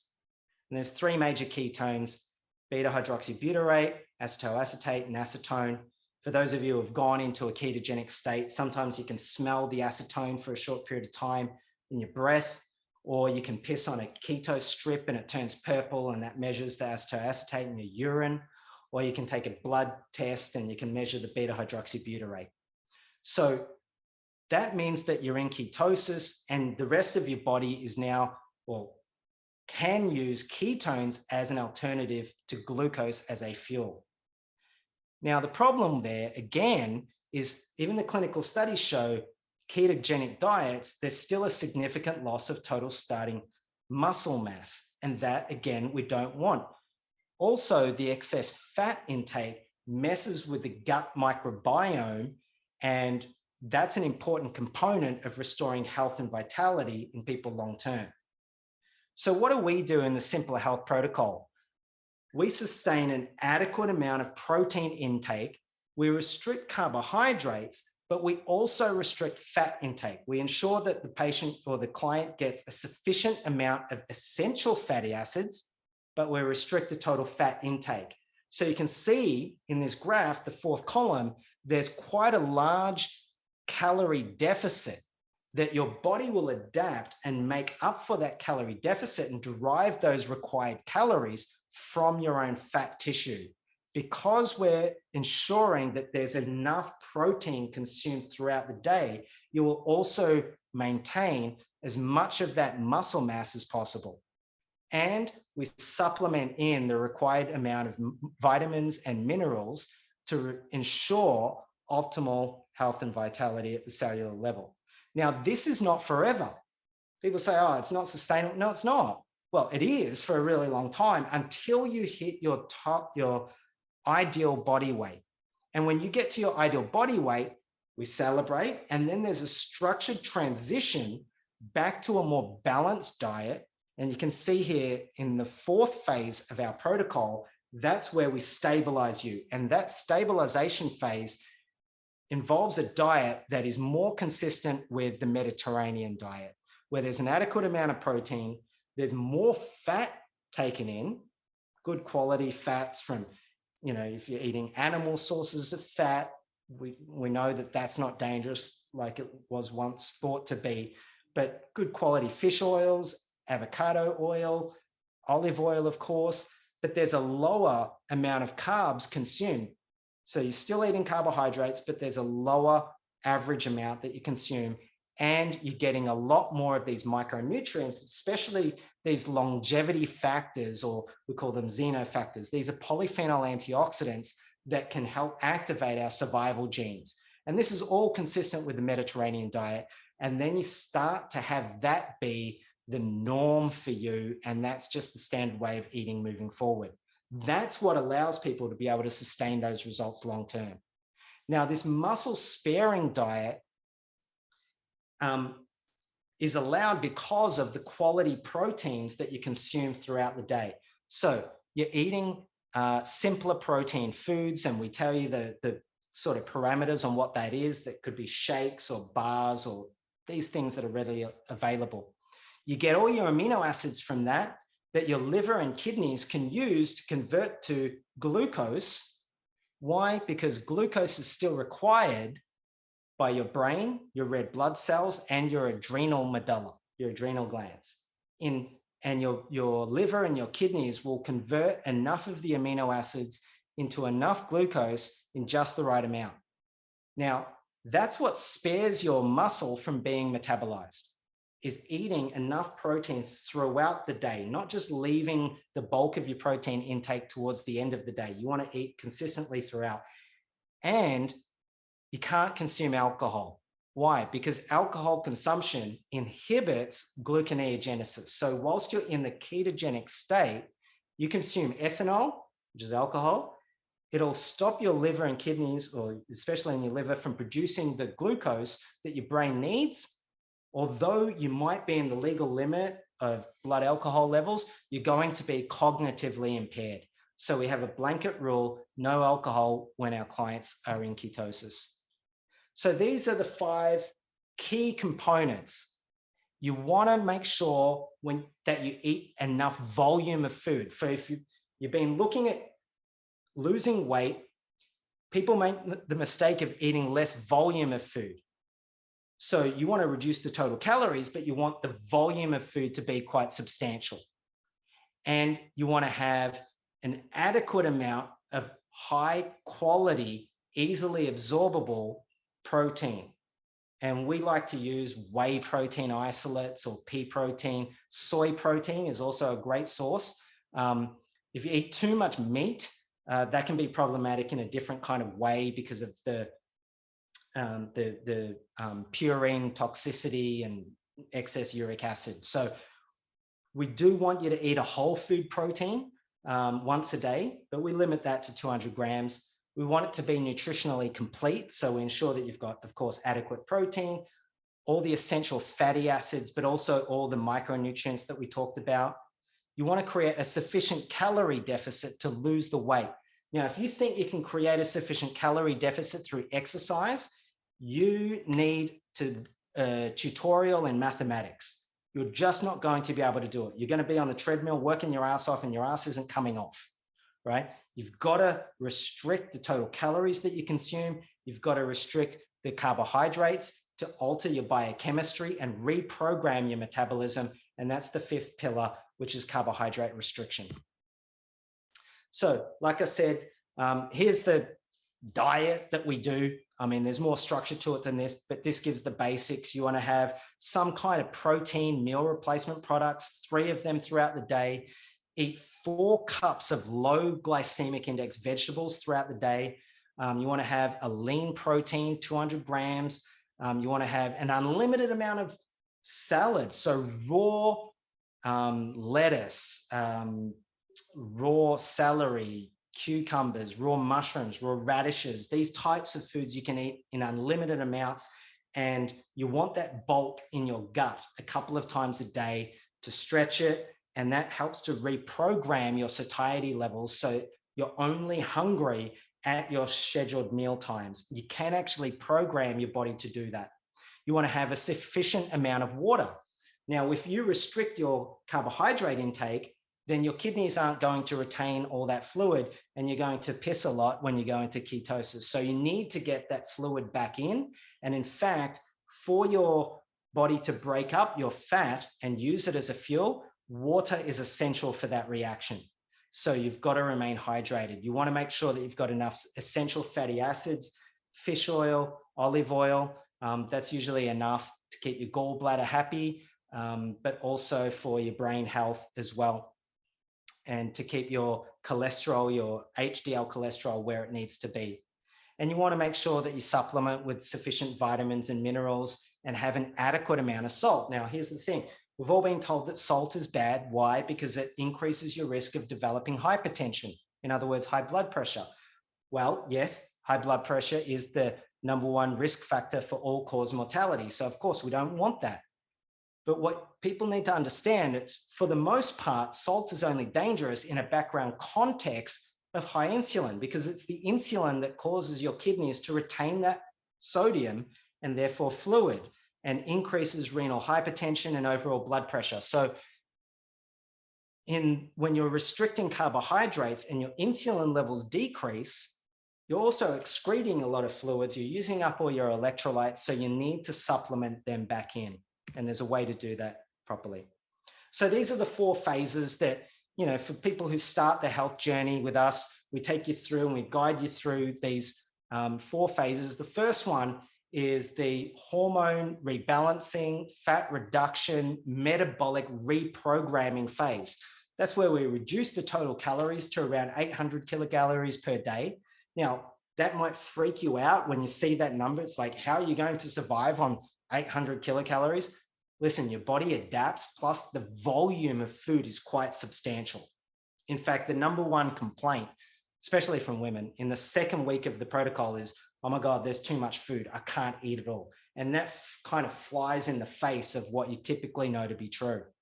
And we restrict your carbohydrate intake, certainly less than 50 grams, but I always aim for less than 40 grams. Some people at some points in the journey, I restrict it to 20 grams of carbohydrates. It's not a big deal. A lot of people think you need carbohydrates. You don't. There's no such thing as an essential carbohydrate. You have essential amino acids and essential fatty acids, but there's no such thing as an essential carbohydrate. So, as I said earlier, your liver and kidneys can convert amino acids into the glucose that your brain, red blood cells, and adrenal medulla need. So once you hit your target body weight, which is extraordinary, and we do that in a rapid pace. So women will typically lose about 1 kilogram per week. Men can lose 2 to 3 kilograms per week after week. And you want that consistency, and that's what the universe rewards, is consistency. But when you hit your ideal body weight, you haven't arrived anywhere yet. And we don't trust you with that body yet. What you need to do, and this is what's unique to our protocol, is a transition phase or phases, where you start to now increase the total amount of calories that you're consuming, and you reintroduce more whole foods into your diet. And that's phase 2, and that gets your digestive processes working properly again. And then in phase 3, we reintroduce carbohydrates and fat back into your diet. So remember, carbs aren't the enemy.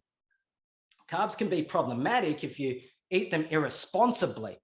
And don't buy yourself off with this garbage that I just love food too much. No, you abuse food. To put it harshly, that would be like someone, raping a whole bunch of women, saying that they love women so much. No, they abuse women. That's what people do with food. And I say it that brutally because that's what it takes to start to shift the softeners that we use to keep ourselves in a state of unwellness. So you really want to have to be that brutally honest with yourself.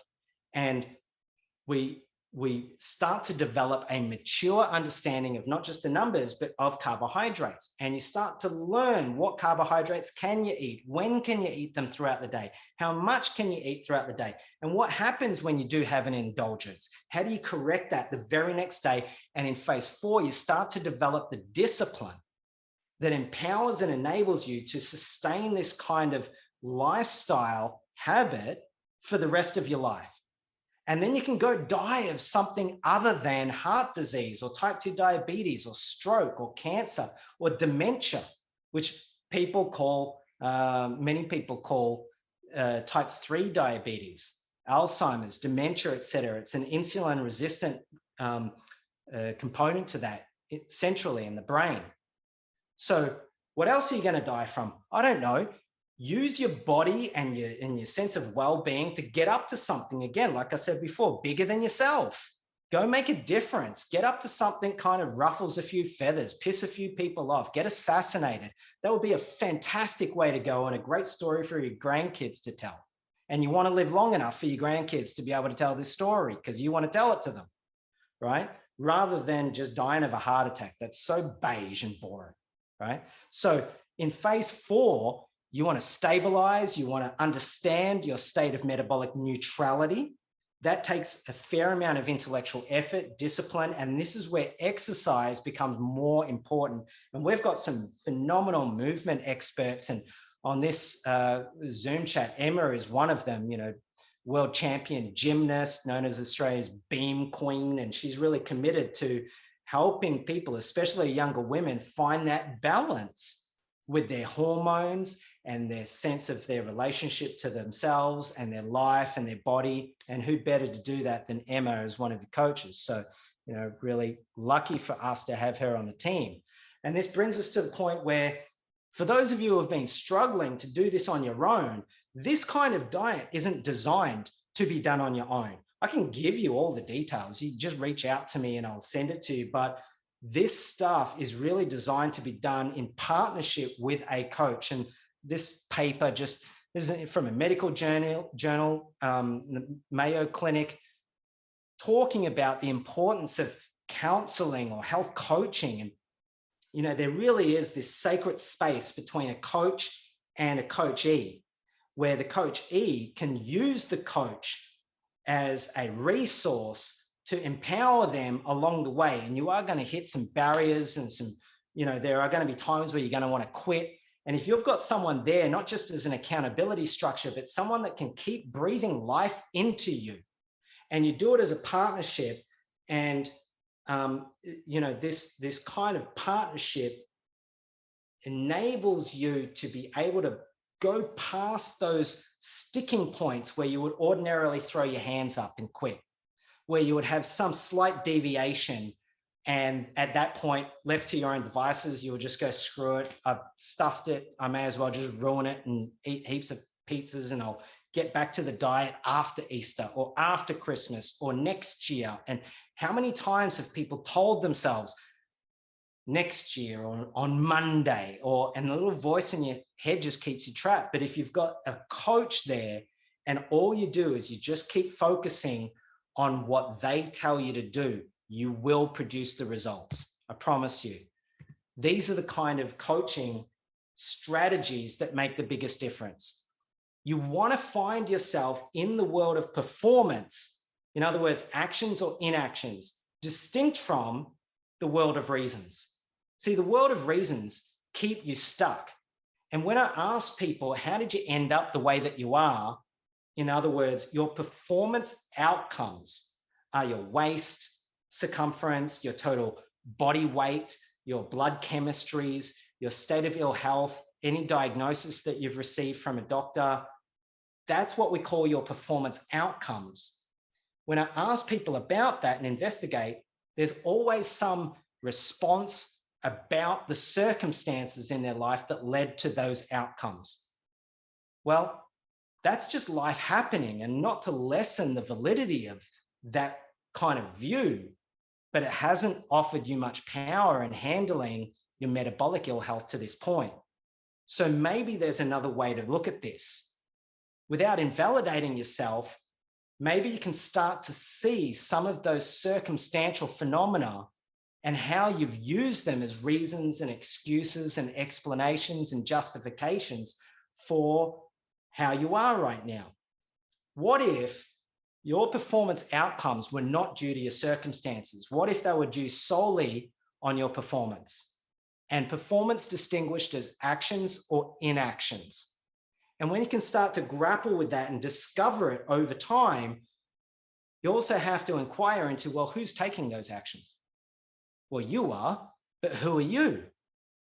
Are you taking those actions from your internal state, your thoughts, your memories, your mental states, your emotional states, even your body sensations?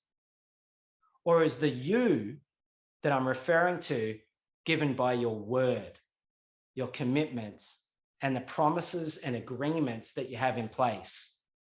And when you are going to act consistent with your word when it comes time for you to act consistent with your word, where does your word exist in reality after you've given it, promised it? Well, it's in there lies the power of having a coach, because your coach is the holder, the keeper of that promise. And you need someone like that to get you through the tough points, because you will be tempted. And if you can keep taking the appropriate actions time and time again, and you minimize the negative actions or the inactions, or sometimes it's the inactions that are positive as well, because you got to stop doing certain things.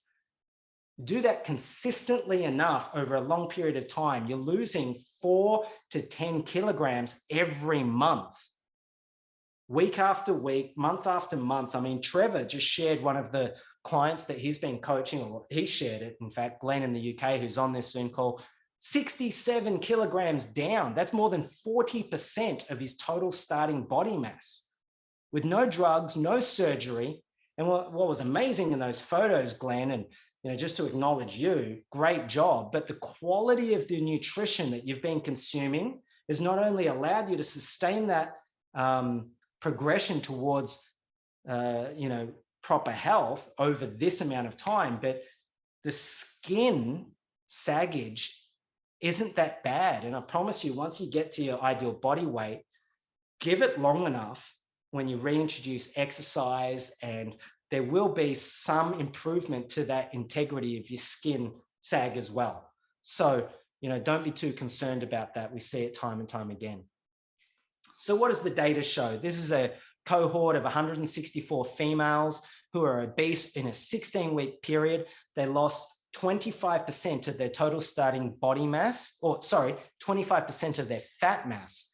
So if you measured the total amount of fat on their body, they lost a quarter of it, and they lost only 5% or less of their muscle mass.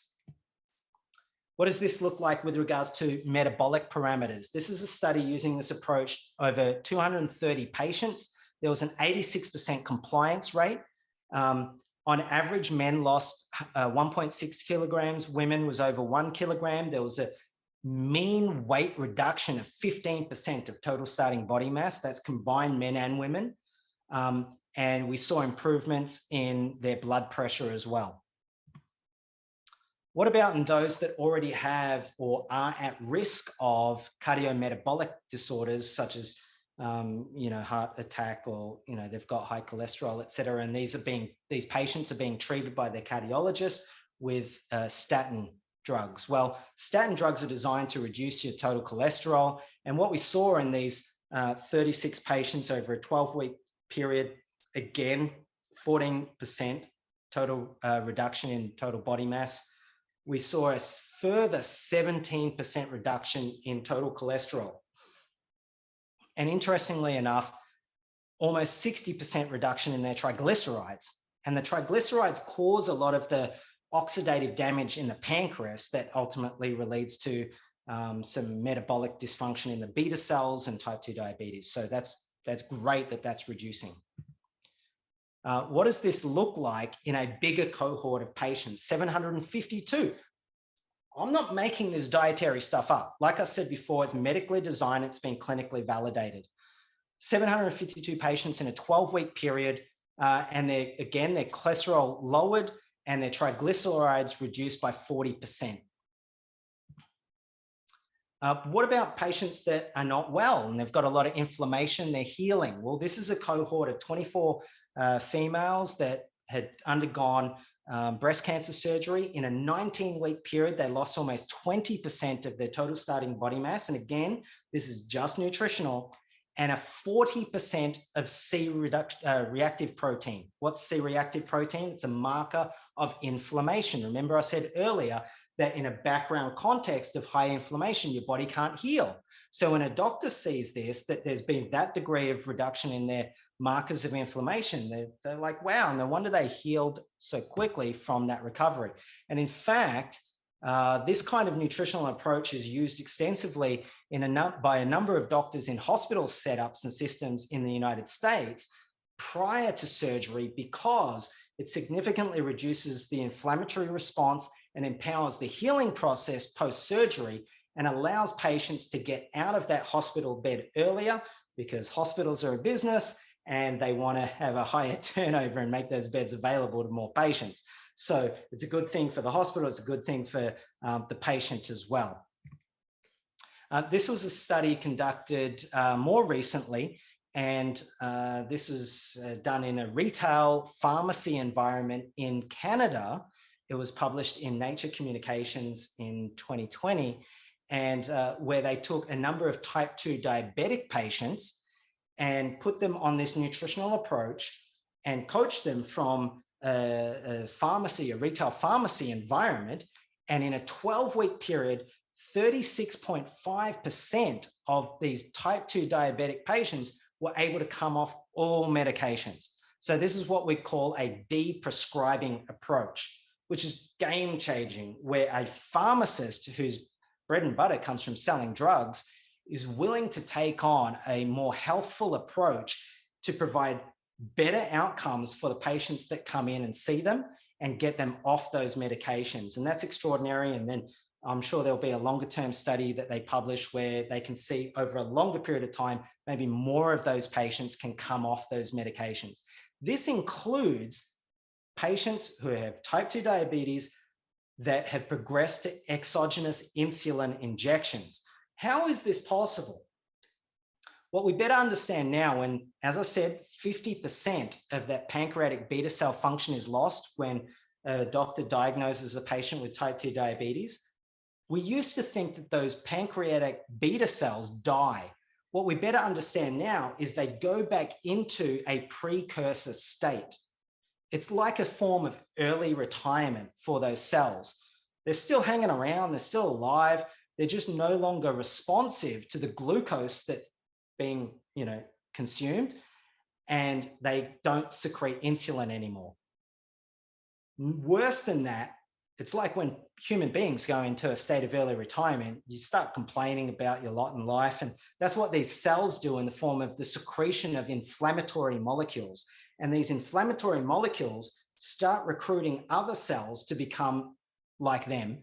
Just like when we complain, we don't just complain for the sake of complaining. We want other people to buy into our complaints. It's not powerful. It just ruins the environment in which you're trying to, or if you have a commitment to be great, then you're setting yourself up for failure because you're not empowering the environment in which you're existing. So if you can alter the biochemical environment of these pancreatic beta cells, in other words, reduce the glucose toxicity, reduce the oxidative damage by reducing the triglycerides and increasing more antioxidants in your diet, and you're decreasing inflammation, which comes about because you're reducing the insulin and you're not eating inflammatory foods, then some of these cells have an opportunity to turn back into a glucose responsive, insulin secretive, functioning cell.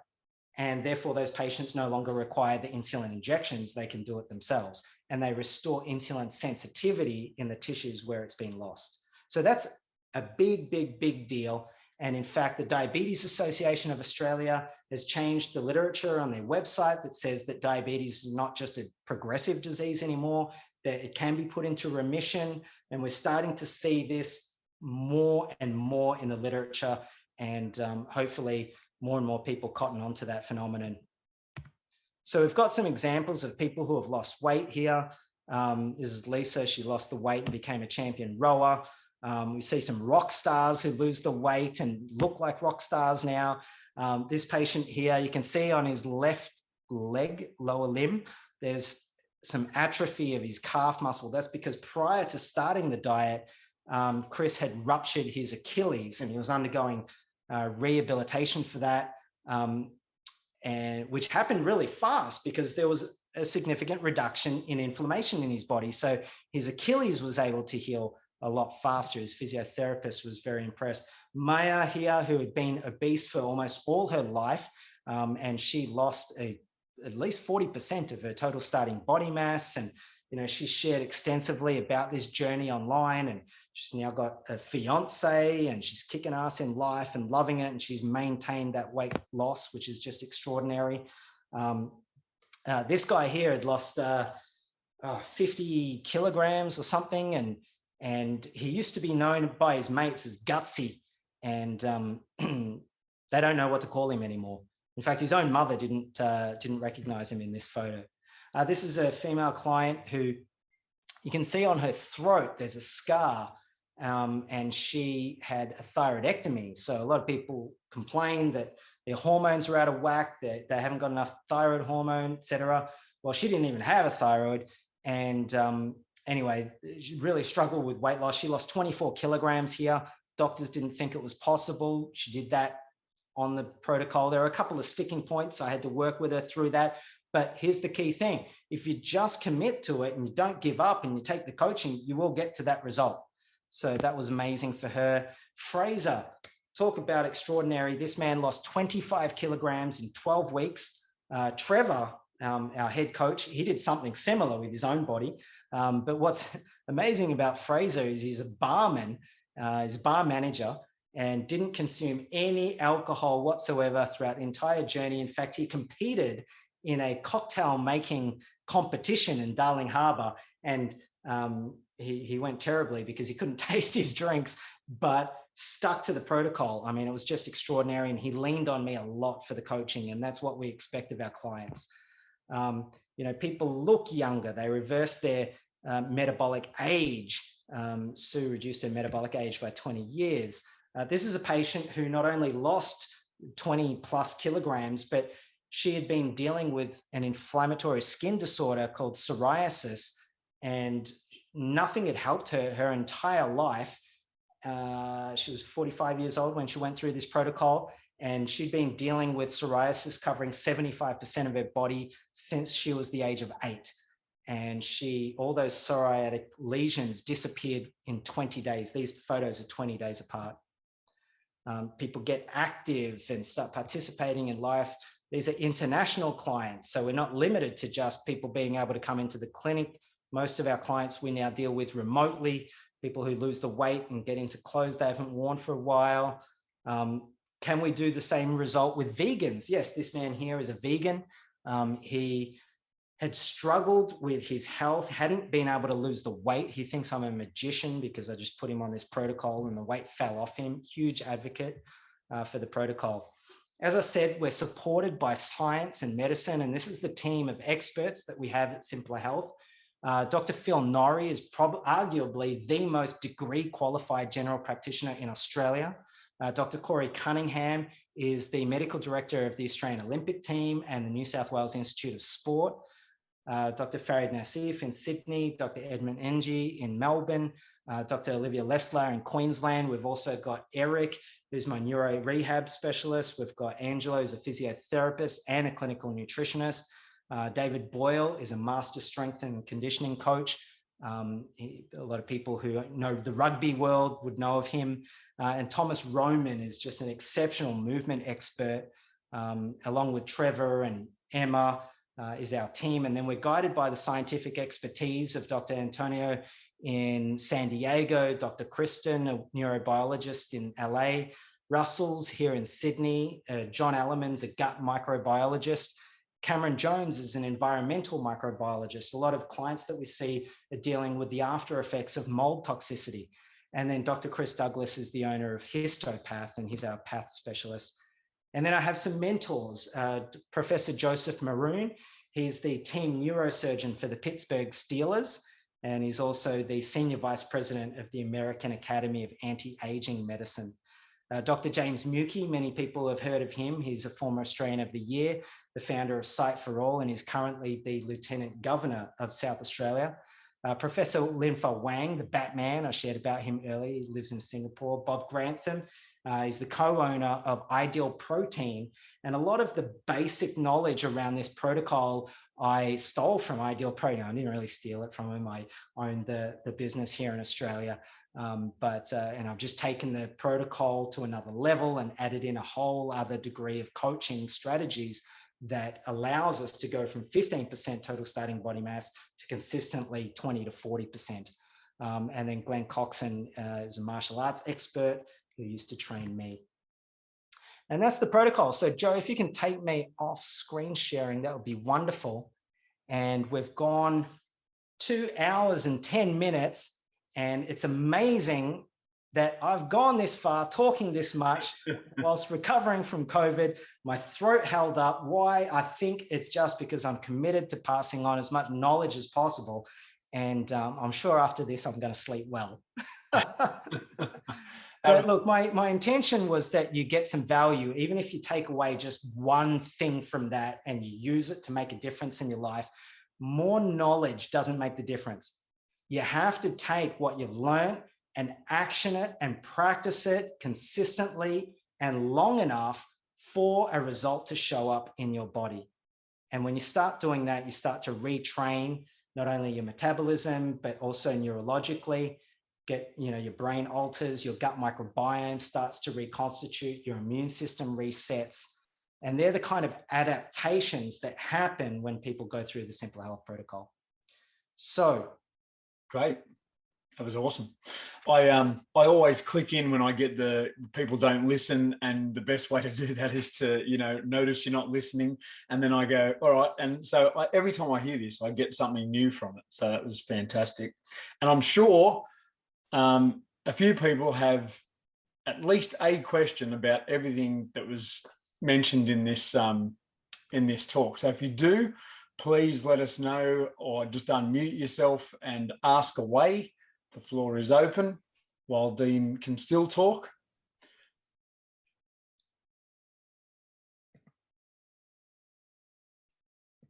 Anyone? Everyone just got that whole listening part and just listened and understood everything you said, Dean. Yeah. Good stuff. It's amazing.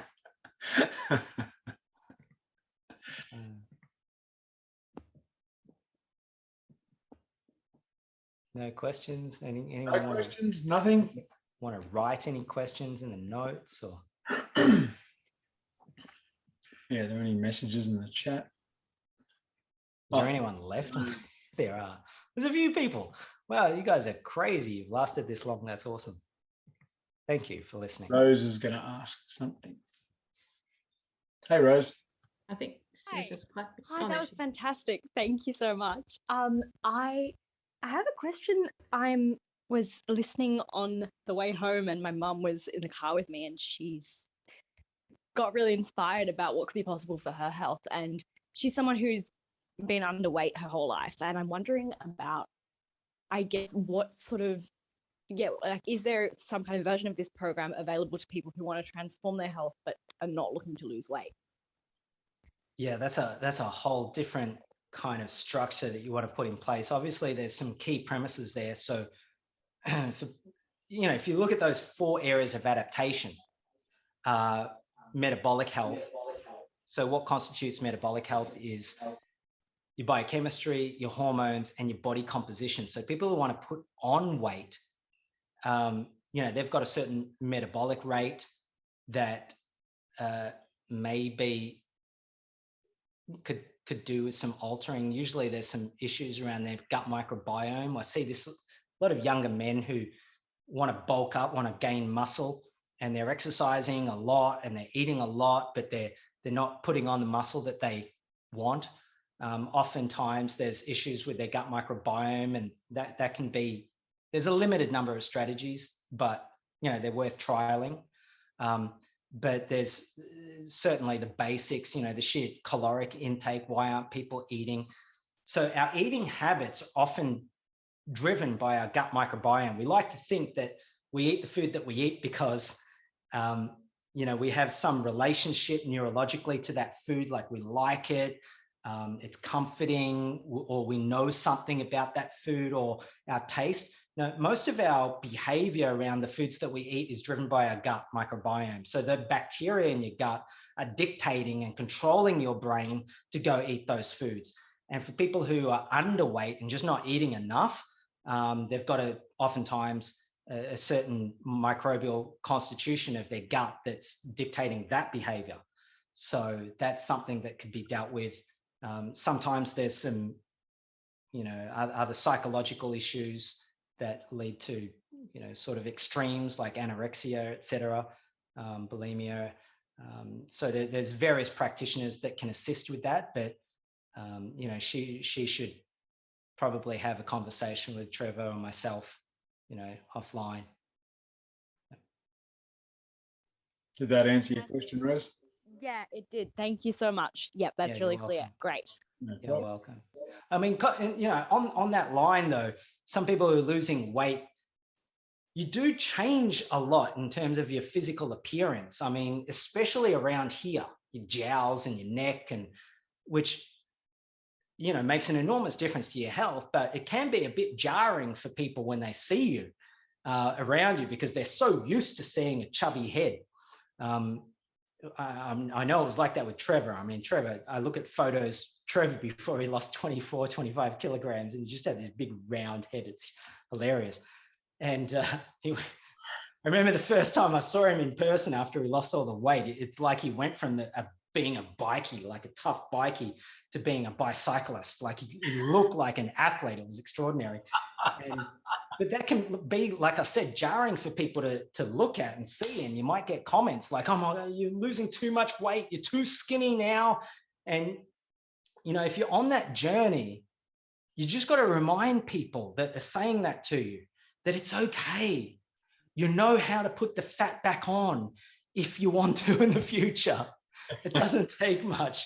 Just spend some time at KFC. You'll get there if you want to, right? I don't recommend it, but you know, you can put it back. So, any other questions? I think someone has.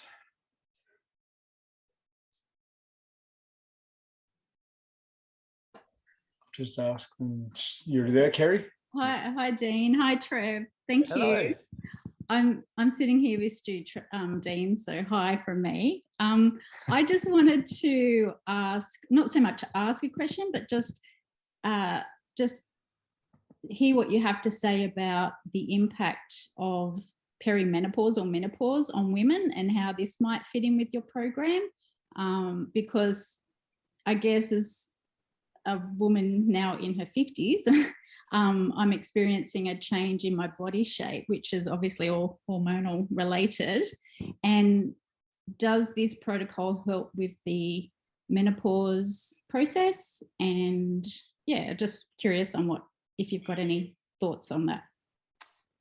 Yeah, good question. So obviously I'm not a female in her 50s, but I have worked with a number of clients who were, right? So what I'd say to that is there's a number, as you pointed to, of hormonal changes that happen in the body, and a number of adaptations that need to occur as you move into this next phase of your physiology.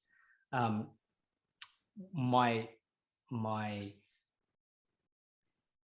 take on that would be to better empower your body to go through those changes. You want to make sure that your metabolic health is in check.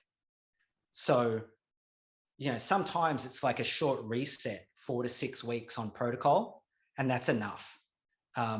If there isn't a sufficient amount of weight that needs to be lost. But certainly, you know, if you're female, you want to get your body fat percentage down below 30%.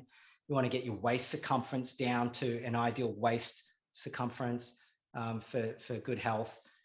You want to protect as much of that muscle mass as possible. But insulin seems to be a key regulator of a number of other hormonal processes. So you want to have normo-metabolic processes as a baseline whilst your body transitions into this new phase. So we do see that, and I have a number of premenopausal and perimenopausal women undergoing a number of changes on the protocol. And what we see, interestingly enough, is some of the hormonal changes that happen as the body rejuvenates again. So, for example, you know, go the opposite way, take younger women. I have to tell them, whilst you're on protocol, you know, if you're sexually active, you got to make sure your partner wears a condom, because you know, you will get pregnant even if you're on the oral contraceptive pill. What happens is a lot of these sex hormones get locked up and stored in your fat tissue. And as you shed that weight, those hormones get released. Mm. So in a younger woman, there's an excessive amount of estrogen that gets released. You know, I see some women might ovulate twice a month whilst on protocol. It's transient and it normalizes. sometimes, depending on their body shape, and like I said earlier, if they've got the hirsutism with an excess amount of testosterone being released because of the hyperinsulinemia, then they may have some testosterone locked up in their fat tissue. And again, that gets released, and that may result in some hair thinning in some women. Again, that's transient. It grows back, better, fuller, healthier quality hair as well. It can be a short concern.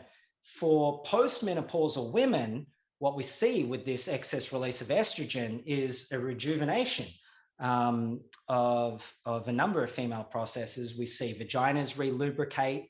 That can make a big difference to quality sex and the impact on their relationship, etc. Some women report that they start spotting again. Some, it's a little bit of a freak out. I've got to assure them it's transient, it's expected, but if there is a concern, please talk to your doctor about it. But we do see some of those kind of rejuvenating phenomena. But, there's some of the baseline metabolic improvements in their health.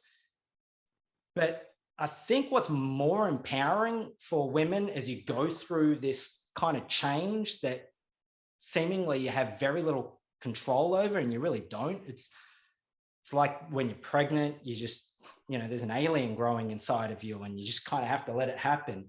At least when you're on this diet, you can have some control over what goes into your body and some of those metabolic processes, and that can impact your mood, your energy levels, and also, when I'm coaching couples, the partner reports improvements in their relationships as well. But certainly we see improvements in sleep patterns and things like that. So I hope that contributes something to your understanding there, but really you want to get that baseline metabolic health in check. If you haven't got weight to lose, then sometimes, like I said, it's a short course just to reset and put the body into a state of ketosis and train it to better utilize fat as a fuel. That reduces inflammation, better regulates mood, improves sleep, breathing patterns, increased energy. All of that can make a difference whilst you're going through the changes. Okay, thank you for that. Yeah, you're welcome. Anyone else? On that, talking about women's issues, I mean, I can't say that this helps women get pregnant. I can say that I've helped women get well when they've come to me to improve their general health. And even those that have gone to in vitro fertilization clinics and have been trying to get pregnant for some time, and then they go on this diet, and I just tell them, just eat what I tell you to eat. Don't eat what I tell you not to eat. Follow the protocol, and just do what you need to do with your partner, and they get pregnant. And there's been, it's really fulfilling for me to see so many families introduce new members because they were able to alter some dysregulation in their fertility prowess just by eating in a particular way. It's quite extraordinary, actually. Awesome. Well, I think everyone's questioned out by the look of it. All right. Well, thanks, guys. I hope everyone got something out of that.